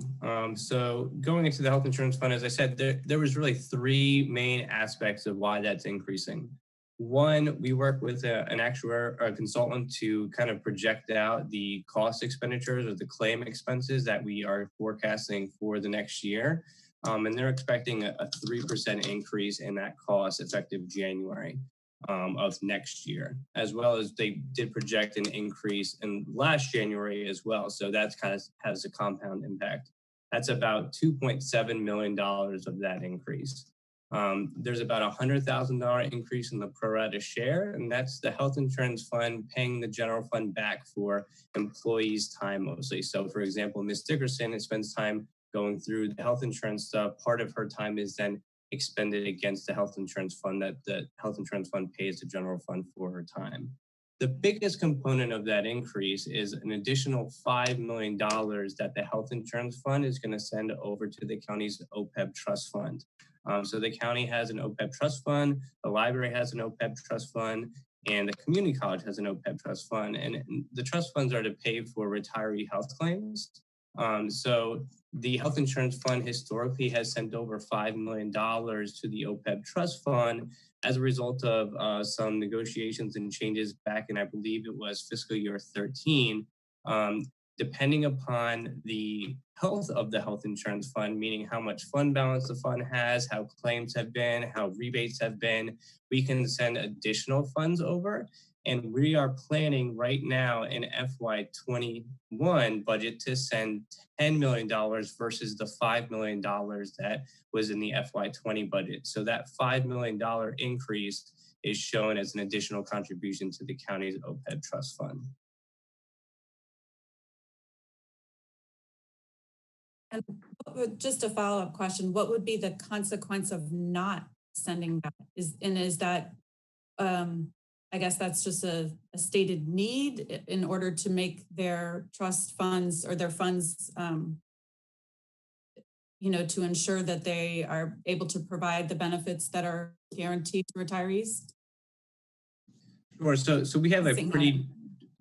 So Stephen Theroux from the Budget Office again, we have a very large unfunded liability to our retiree health claims. I believe it's somewhere in the neighborhood of $480 million.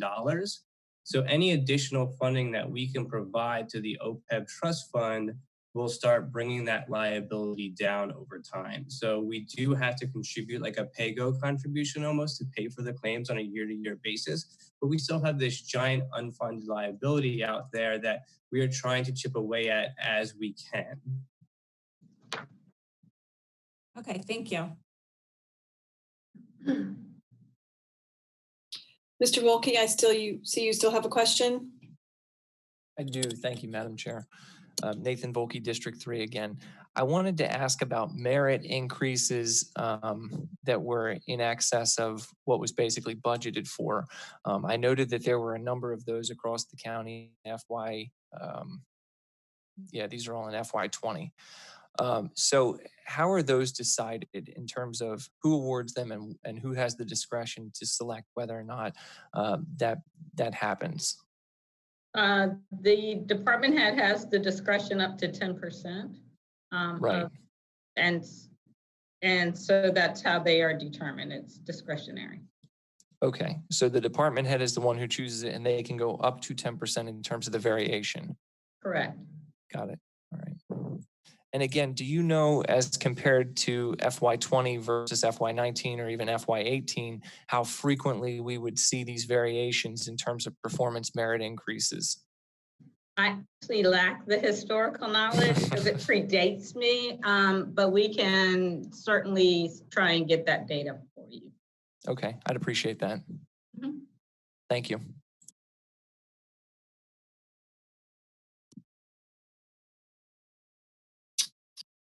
I'm not seeing any further questions for the Office of Personnel.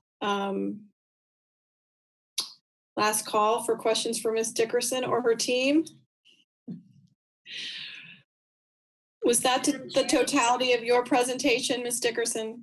It is, except I would love to see the dog, Miss Lacey. She's currently not in the room, but she does make a reappearance. You should watch everything. I've seen her. I'm a dog lover. Thank you.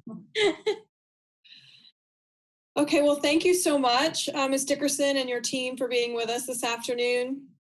Thank you very much. Have a great rest of the day. You too.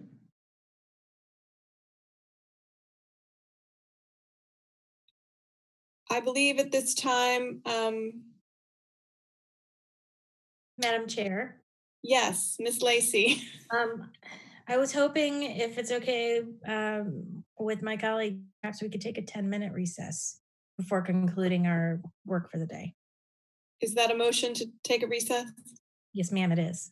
May I have a second? Volkey, so moved.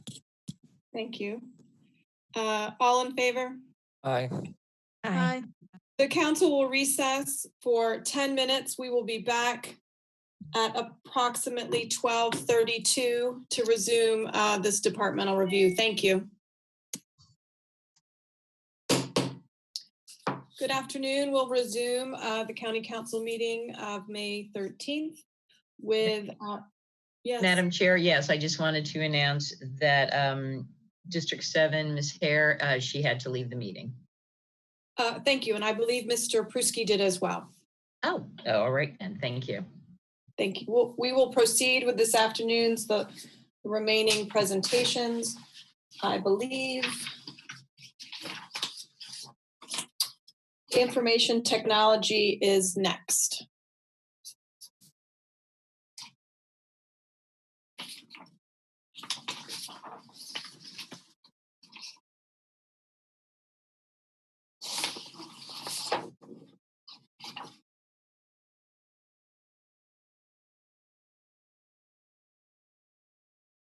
Good afternoon, Mr. Napolitano. Hello, all. We will wait for Ms. Flynn with the budget office, or are you proceeding solo today? I'm proceeding. She may be online, but I'm able to proceed as is. Fantastic. Well, you have the floor, sir. First of all, I want to salute your endurance. I took about 13 laps around the house, getting up breaks every 5 seconds, so I'm proud of you guys. Presentation should be coming up, I presume.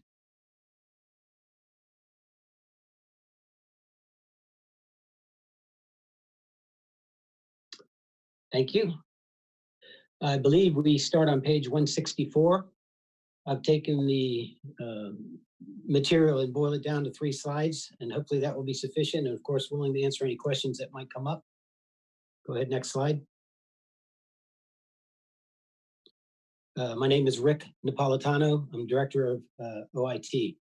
This is our vision and mission statement, and it boils down to our vision is, what do we want to be? And we want to be people who accelerate success. And our mission statement is in the middle. The question is why we exist. And we exist to accelerate digital adoption by the county. The way to read the slide is the blue is our goals. The burgundy is our values. And the green are our KPIs, or the way we measure our ability. We are looking to be foster digital dexterity and reduce transactional friction. We want to be trusted advisors with bringing force multipliers to bear on different solutions. We are a customer-centric organization. Our quote is, anybody who's not you is your customer. And we, of course, want to have a cyber-safe culture. Our transaction measures are, we want to improve speed of transaction. We want to have outages on system time, both the number of occurrences and the duration of them. And of course, we want to square employee engagement. Happy, engaged employees are good workers, and I believe that's our objective. So that's our mission, our vision and our mission statement. Unless there's questions, I'm just going to go to the next slide. This is an overview of who benefits from IT projects. This is based on number of projects, not necessarily dollars, and it varies in time. The primary purpose of showing the chart is to show that it's a fairly equal distribution of all the departments across the county. We have worked with Rec and Parks on childcare, and this most recent, we stood up a childcare app, and we also are working with Finance and Rec and Parks to work on a refund policy. We have Department of Aging putting out daily live streams. We're working with IMP and P&Z on getting the land use technology up and running. So we are spread fairly evenly across the department. If you look at the left-hand side, the little circle, you can see we're about a third, a third, a third. A third is for public safety, a third is for land use, and then a third is for the rest of the enterprise. So those are round number averages, obviously, but it's a fairly equal distribution. And these are the tools that we spread across the county. That brings us to the third page, which is a summary of the budget itself. On the top left-hand corner in the blue, you will see that the FY21 OpEx budget is about $1.5 million more than the previous year. And those drivers, there are really two major drivers on the page, and we can talk about any of the variances that you're interested in. The first one is personnel.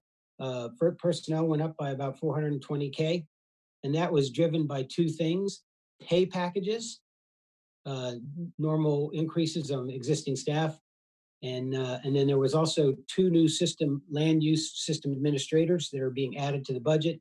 They have really negative impact next year, primarily because of the hiring freeze. So that's one big chunk. The second large chunk, if you're looking at the gold line, software maintenance, it's almost about $1 million. That $1 million breaks into four main categories. The first one is capital rollover, and capital rollover consists of when we go build a new system and we put it in place, then we have to pick up the recurring cost of maintaining that system. And so you can see probably about $700K, so $750,000 of $1 million is due to systems we are putting in place, and now they're rolling over from capital into expense. The big ones that hit us this year are police RMS, which we're in the process of implementing. And the second one would be procurement management, and then there's also some cyber systems that we bought. That's the biggest driver. Then there are other minor drivers in terms of we're buying more licenses for things that we already own. And that would be things like Google and eBuilder and AWS, and of course, Zoom. You're all familiar with that. I'm not going to go down into more detail unless you have a desire to go there. You can see the key drivers. The bulk of this is because we're consolidating costs from various parts of the county, and now we bring all licenses into IT. So many of these costs might have previously been in a previous department. So a system for personnel might have been in personnel, a system for police might have been in police. Now we're taking those costs and consolidate them so we can manage those costs more effectively and more efficiently. We have some examples of that where we took $2 million of costs and spread across the county. We brought it into one bucket. We've been managing, and it's now down to $400K, mostly due to technology and things that we could do to replace older systems. That is the summary of the budget and all I was planning to attend to, unless there are questions.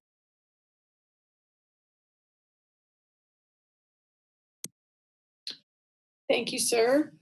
I'm sure we're going to have some questions. So, Mr. Volke? Thank you, Madam Chair. Nathan Volke, District 3. Afternoon, Mr. Napolitano. And to you. So question about page 3 of your presentation. On there, you had sort of the breakout of where everybody falls. And I know that you all have been helping us as well, us being the county council. What percentage of OIT services wind up helping the county council? That's a fair question. I don't have an immediate answer. I can calculate it. It would be on the low end of the scale because it's primarily time. It's mostly time and labor kind of activities. There's not major license expenditures. most of your license expenditures would be included in our bulk buys. Okay. Yeah, and I've been asking for a particular license for a while now, and I think the council is supposed to get it. I just don't know when, which is the constant contact ability that the county executive's office has had for at least the better part of 9 months, maybe longer, but we haven't been able to seem to get that. So I didn't know if you had any update on when we thought that license might be approved. To me, I need to take an action to check on that. I'm not sure why there would be a delay, but there may be something going on that I'm unaware of in terms of division of barriers. In other words, their license can't be used by you. I will take an action and check on it. I can't imagine there should be a difficulty there. Thank you, sir. Ms. Lacy? Thank you, Madam Chair. Sarah Lacy, District 1.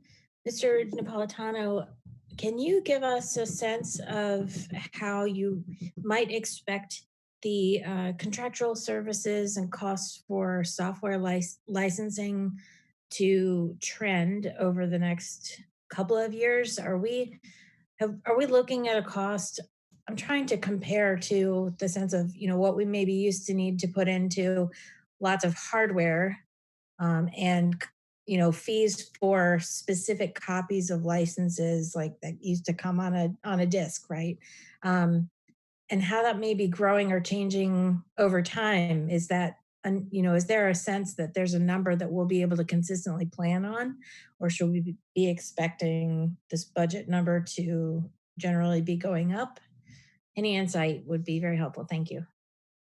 That's an excellent question, and it's very, very thoughtful.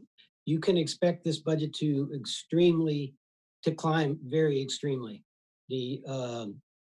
For example, one very small example, we spoke yesterday on the capital budget for the radio system. Our radio system maintenance today runs on the order of about $1.1 million, $1.2 million, that kind of number. That number will go to 2.3 million when we finish. We're adding 12 new sites. And so the number is going to escalate very dramatically. In addition, we're putting in systems for land use. We're putting in systems for AWAM, Land Use Navigator. We have major systems going in for all of the various departments. So the number will escalate. We do have a target projection of what we think the impact will be. It will be significant. Now, the benefit of that, and I got to be careful how I say this, we do try to build a business case for every system that we put in place. And the business case has efficiency gains. And so we, at the risk of too many words, we take the 4 categories where we might see savings. So there'll be hard cost savings, there'll be soft cost savings, and then there will be benefits to citizens. A hard cost saving would be an example. We used to have circuits coming into the county, and we replaced them with our fiber. So where we used to pay Verizon or AT&T or somebody else, we'd pay them $1 million a year, whatever it is, that cost would go away. That would be a hard cost savings. Soft cost would be efficiencies. I used to have to carry a folder, 20 folders from personnel over here, and somebody had to carry it. Maybe it took me 20 minutes to do a task, and now it takes me 10 minutes to do a task.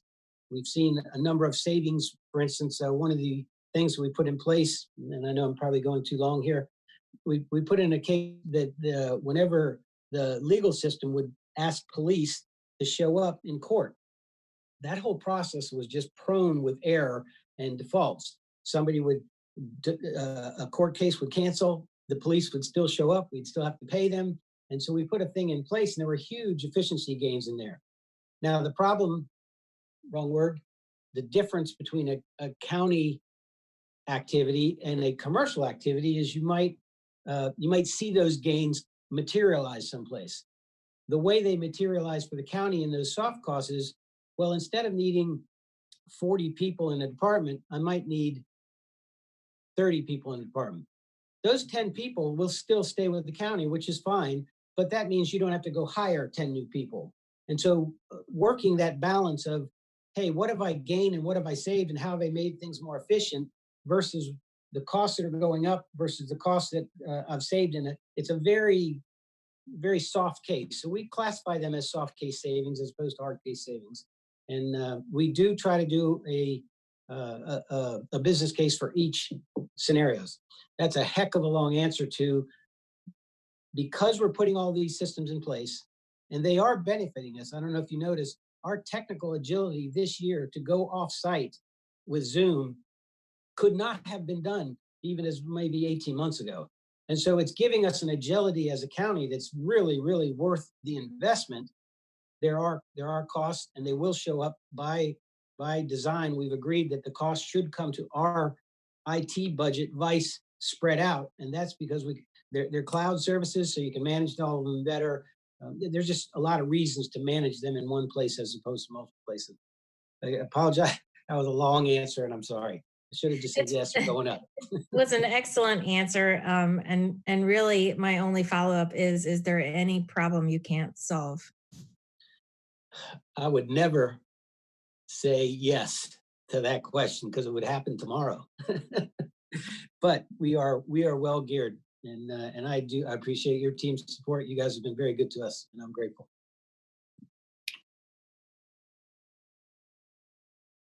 Volke has another question. It's not even a question, Madam Chair, just a comment. That's probably top 1 or 2 answers we've gotten this entire budget season. Thank you. And thank you for the way that you look at this to make a business case for everything you're doing, both hard and soft costs. Well done. Thank you. Very kind of you. Good. My pleasure. And it's a joy working with you guys. I don't see any further questions regarding your FY21 budget proposal. I would like to, and I'm sure my colleagues share my sentiments, that OIT has been incredibly hardworking and amazing to us as we've gone from in the chambers to in our basement offices. So thank you very much for your dedication, and your staff has been really lovely to work with. Very kind of you to say. Thank you. And have a great day. You're dismissed. Bye-bye. We will transition to our next department, which, if I could find my paper, which is the Office of Budget. Mr. Beecham, I see, is joining us now.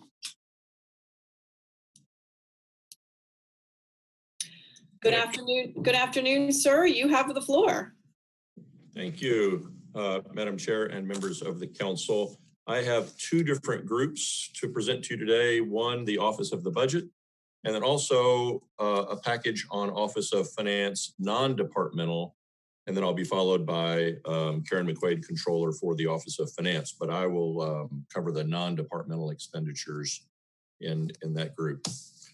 So the Office of the Budget, we're spending these 2 weeks reviewing the primary mission of our department, creating those 2 volumes of books that we're going through page by page, and looking forward to your improvements and your approval. The rest of the year, we work on various ad hoc assignments and requests throughout the county. Major accomplishments, our big accomplishment results in this. This is the 15th award by the Government Finance Officers Association on our budget. This was for last year's budget, and the team that prepared that, they did an outstanding job, and we hope to be able to earn that in continuing form. So your budget representation of the Office of Budget in the budget book starts in publication page number 151. And it's a fairly simple budget. We had a very moderate increase in the budget expenses, around 2% for the department, but it's a small department, $1.5 million or so. Perhaps I'll leave it for any questions that may come forward. Thank you. I don't see any budget questions about your, or do I, Mr. Volke? No, not a big enough increase to ask a question, huh? Okay, so I will, you can move along in your presentation then, sir. Good, good. The second part of my presentation is the Office of Finance non-departmental. That is in the budget book on publication number 134, publication page 134. This deals with expenditures of the county that are not uniquely assignable to a single department. If you're all there, let me just explain a little bit of the way this page is put together, and then we can go into questions. When you look at the top part of page 134, there's 6 or 7 line items there of funds that experience disbursements. Under character, there are 17 line items. The top 12 of those are components of the general fund line item at the top of the page.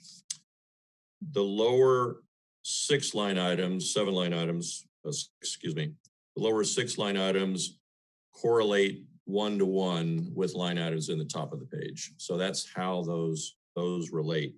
There aren't any real major changes. If you look at the increase or decrease from the original budget for FY20, in total, there is a $15 million increase. A couple of things I'll draw your attention to under character, the PAYGO line item.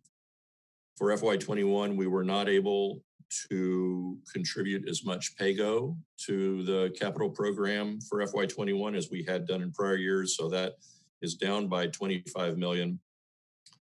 It's mostly offset by an increase in our ability to deploy development impact fees to the extent of a little over 23 million. So those roughly trade off. The next biggest impact is the contribution to other funds, 10.3 million. And that is predominantly, if not entirely, the PPI fund. So the subsequent pages of that section of the Office of Finance non-departmental go into some of those line items by detail. And if you have any questions, I'll do my best to answer them. Thank you. Mr. Volke has a question. Thank you, Madam Chair. Mr. Beecham, did you say it was the contribution to other fund line that's the PPI money? Was that, did I hear you correctly on that? Yes.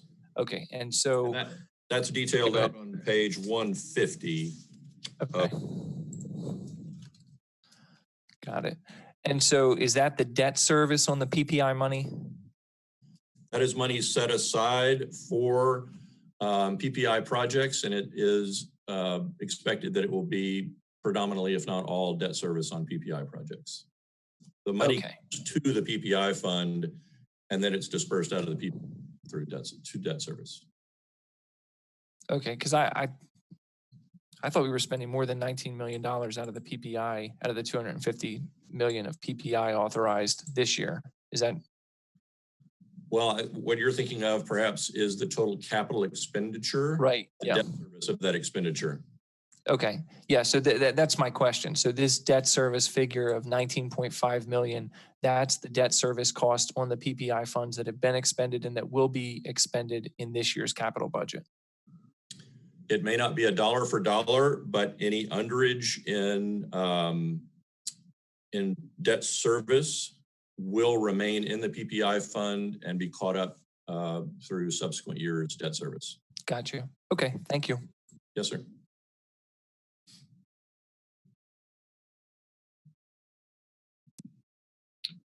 Do we have any other questions for Mr. Beecham about the Office of Finance non-departmental budget?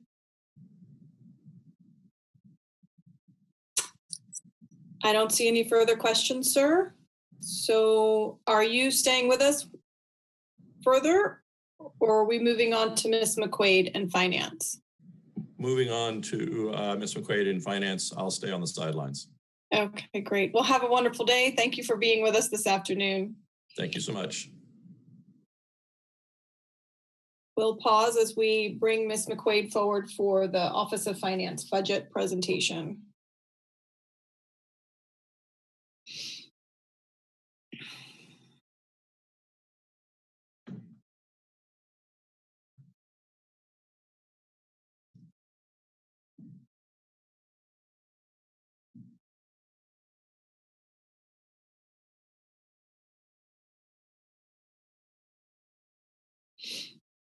Madam Chair, Ms. Fiedler has lost connection at her house and they are attempting to reestablish. Thank you. So. Good afternoon, Ms. McQuaid. Good afternoon. Welcome to our virtual budget hearing. Oh, thank you. You have the floor. Okay. Did you want me to wait and just get started? Oh, can't hear you. I believe we still have a quorum, so we'll just proceed. Okay, great. Very good. All right, good afternoon, Chairman Pickard, Vice Chair Lacey, council members, and Madam Auditor. My name is Karen McQuaid, Controller of Arundel County. With me today in the virtual room from the Office of Finance are Laureen Toney, Assistant Controller, Accounting and Control, Helen Schomburg, Assistant Controller, Billing and Customer Service. The Office of Finance budget can be found on pages 127 to 133 in the budget book. The Office of Finance consists of 74 positions in the county classified service and 2 exempt positions from the county classified service. Details of the positions can be found on pages 132 and 133. The Office of Finance bills and collects many of the general fund revenues, oversees the expenditures of funds in accordance with approved operating and capital budgets. We invest funds and we account for revenues and expenditures. We issue debt and we provide a range of financial services to the county departments. There are 2 bureaus in the Office of Finance. I'm going to give you a little bit of details about what each of them do so you understand what's in our personal services. Accounting and Control consists of the general county government's financial accounting staff and services. The team administers the daily operations of the Office of Finance. We provide accounts payable functions for the general county government and the library. We administer the financial affairs of the county, including capital project accounting, general billing, investment accounting, general county funds, cash and debt management. We also prepare the comprehensive annual financial report for both the county retirement and pension system and the Retiree Health Benefits Trust annual financial report. And I want to say, as Jim had said, I had Carol check when he said how many they had been awarded, and we went back at least 28 years that we've been awarded the award from GFOA. So we're very excited about that. And we do have some people that have been there since that time. We also prepare the single audit schedule of federal financial assistance and other various reports for internal and external use, along with grant accounting and reporting. Our team is currently working with the administration on tracking, analyzing, and reporting of the COVID relief funds. So we play a big part in that. The Billing and Customer Service Unit comprises the principal revenue and collection function of the county government. They manage utility billing for water and wastewater for approximately 140,000 utility customers. We work directly with the Department of Public Works to assist citizens with billing and payment problems and oversee collection of delinquent accounts. The unit also bills for the real and personal property taxes for over 225,000 accounts. They manage tax sales, tax credit program, bankruptcy cases, and debt collection. The team works directly with the State Department of Assessments and Taxation and responsible for monthly reporting to the state and other required reporting. Billing and Customer Service manages our 3 cashiers' offices and are responsible for receiving and depositing receipts, accurately maintaining records of money and negotiable instruments involved in the payment of real estate, and processing utility and other transactions for all county departments, and researching and resolving customer payment discrepancies. Our customer service team works with the public to handle tax, billing, and collection questions. They also process deeds, lien certificates, and provide support to title and mortgage companies. The recordation and transfer tax team review and process recordation of transfer tax on real estate and real property instruments prior to recording in official land records. They also calculate and collect recordation and transfer taxes. Okay, the Office of Finance budget for fiscal 21 is $9.4 million, a 1.6% increase over the original FY20 budget. In breaking down our fiscal 21 budget, approximately 79.2% is budgeted for personal services, including salaries, wages, pension, insurance, and employer taxes. Contractual services account for approximately 13.7%. That consists of ambulance fee services, our financial audits, other professional fees, and legal notices. 6.8 is for general office supplies, printing and mailing, which are mainly our utility and tax bills and notices. The remainder consists of business and travel, including membership fees and training and capital outlay. The variance to the FY20 budgets are as follows. The increase of $37.3 thousand or 0.5% in personal services can be attributed to increases in pay and benefits package for fiscal 21, offset partially by the implementation of the hiring freeze. One new position was added in FY20, our tax credit coordinator. This position processes many of the county's tax credits. The county offers 18 credit types with 1,842 approved in FY20. In contractual services, we show 104,000 or 8.8% increase, primarily due to higher vendor payments for ambulance fee collection services, which is budgeted in the Office of Finance, and a contractual position for the implementation of GASB requirements. The fees paid to the ambulance vendor as a percentage of revenue is 4.25%. Let me give you a few details about some of the larger budget items in contractual services. Contractual services includes financial audit fees at $223,000 for financial services, including investment and banking software and custody fees. $112 for fees charged by the State Department of Assessments and Taxation for managing the Homestead Tax Credit Program. Other professional services at $583,000 includes the ambulance fees at 4.25% of county revenues and lockbox fees for their deposits. Also included are legal notices for our tax sales at $150,000 and other services of about $115,000 for operating lockbox fees and armored car services for pickup of our county deposits. The remaining variance of our FY21 budget is approximately $5.9 thousand or less than 1% in supplies and materials and capital outlay. Supplies and materials does include $500,000 for general office mailing, which includes postage costs for mailing, tax, and water and wastewater bills. We also have $55,000 for printing of county envelopes and tax flyers. The Office of Finance continues to strive for excellence in the reporting and service to the county and its constituents. A few of the accomplishments are as follows. We received the Certificate of Achievement for Excellence in Financial Reporting for Arundel County's comprehensive annual report for FY18, and will continue to strive to achieve this award for fiscal 19 and years forward. We attained a clean audit opinion for the county's CAFR and the Retiree and Health Benefits Trust for the fiscal year ended June 30th, 2019, and the retirement and pension system for the fiscal year ended 2018. We continue to look for better ways to service our citizens and customers. And I just want to say that the team has done a great job adapting to all the changes that we are under right now with COVID-19. And we're continuing to service our customers and keeping up to date on the Office of Finance functions, even in this new environment. So thank you for your time, and let me know if you have any questions. Thank you, Ms. McQuaid. We always have at least one. Yes. Mr. Volpe, you have the floor. Thank you, Madam Chair. Ms. McQuaid, thank you for the presentation. It was very thorough. I want to ask you, I appreciate that. I want to ask you about the contractual services. So I see the increase there, and it notes in the text below that on page 130 that it's for a consultant. So I guess my question would be, who exactly is the consultant?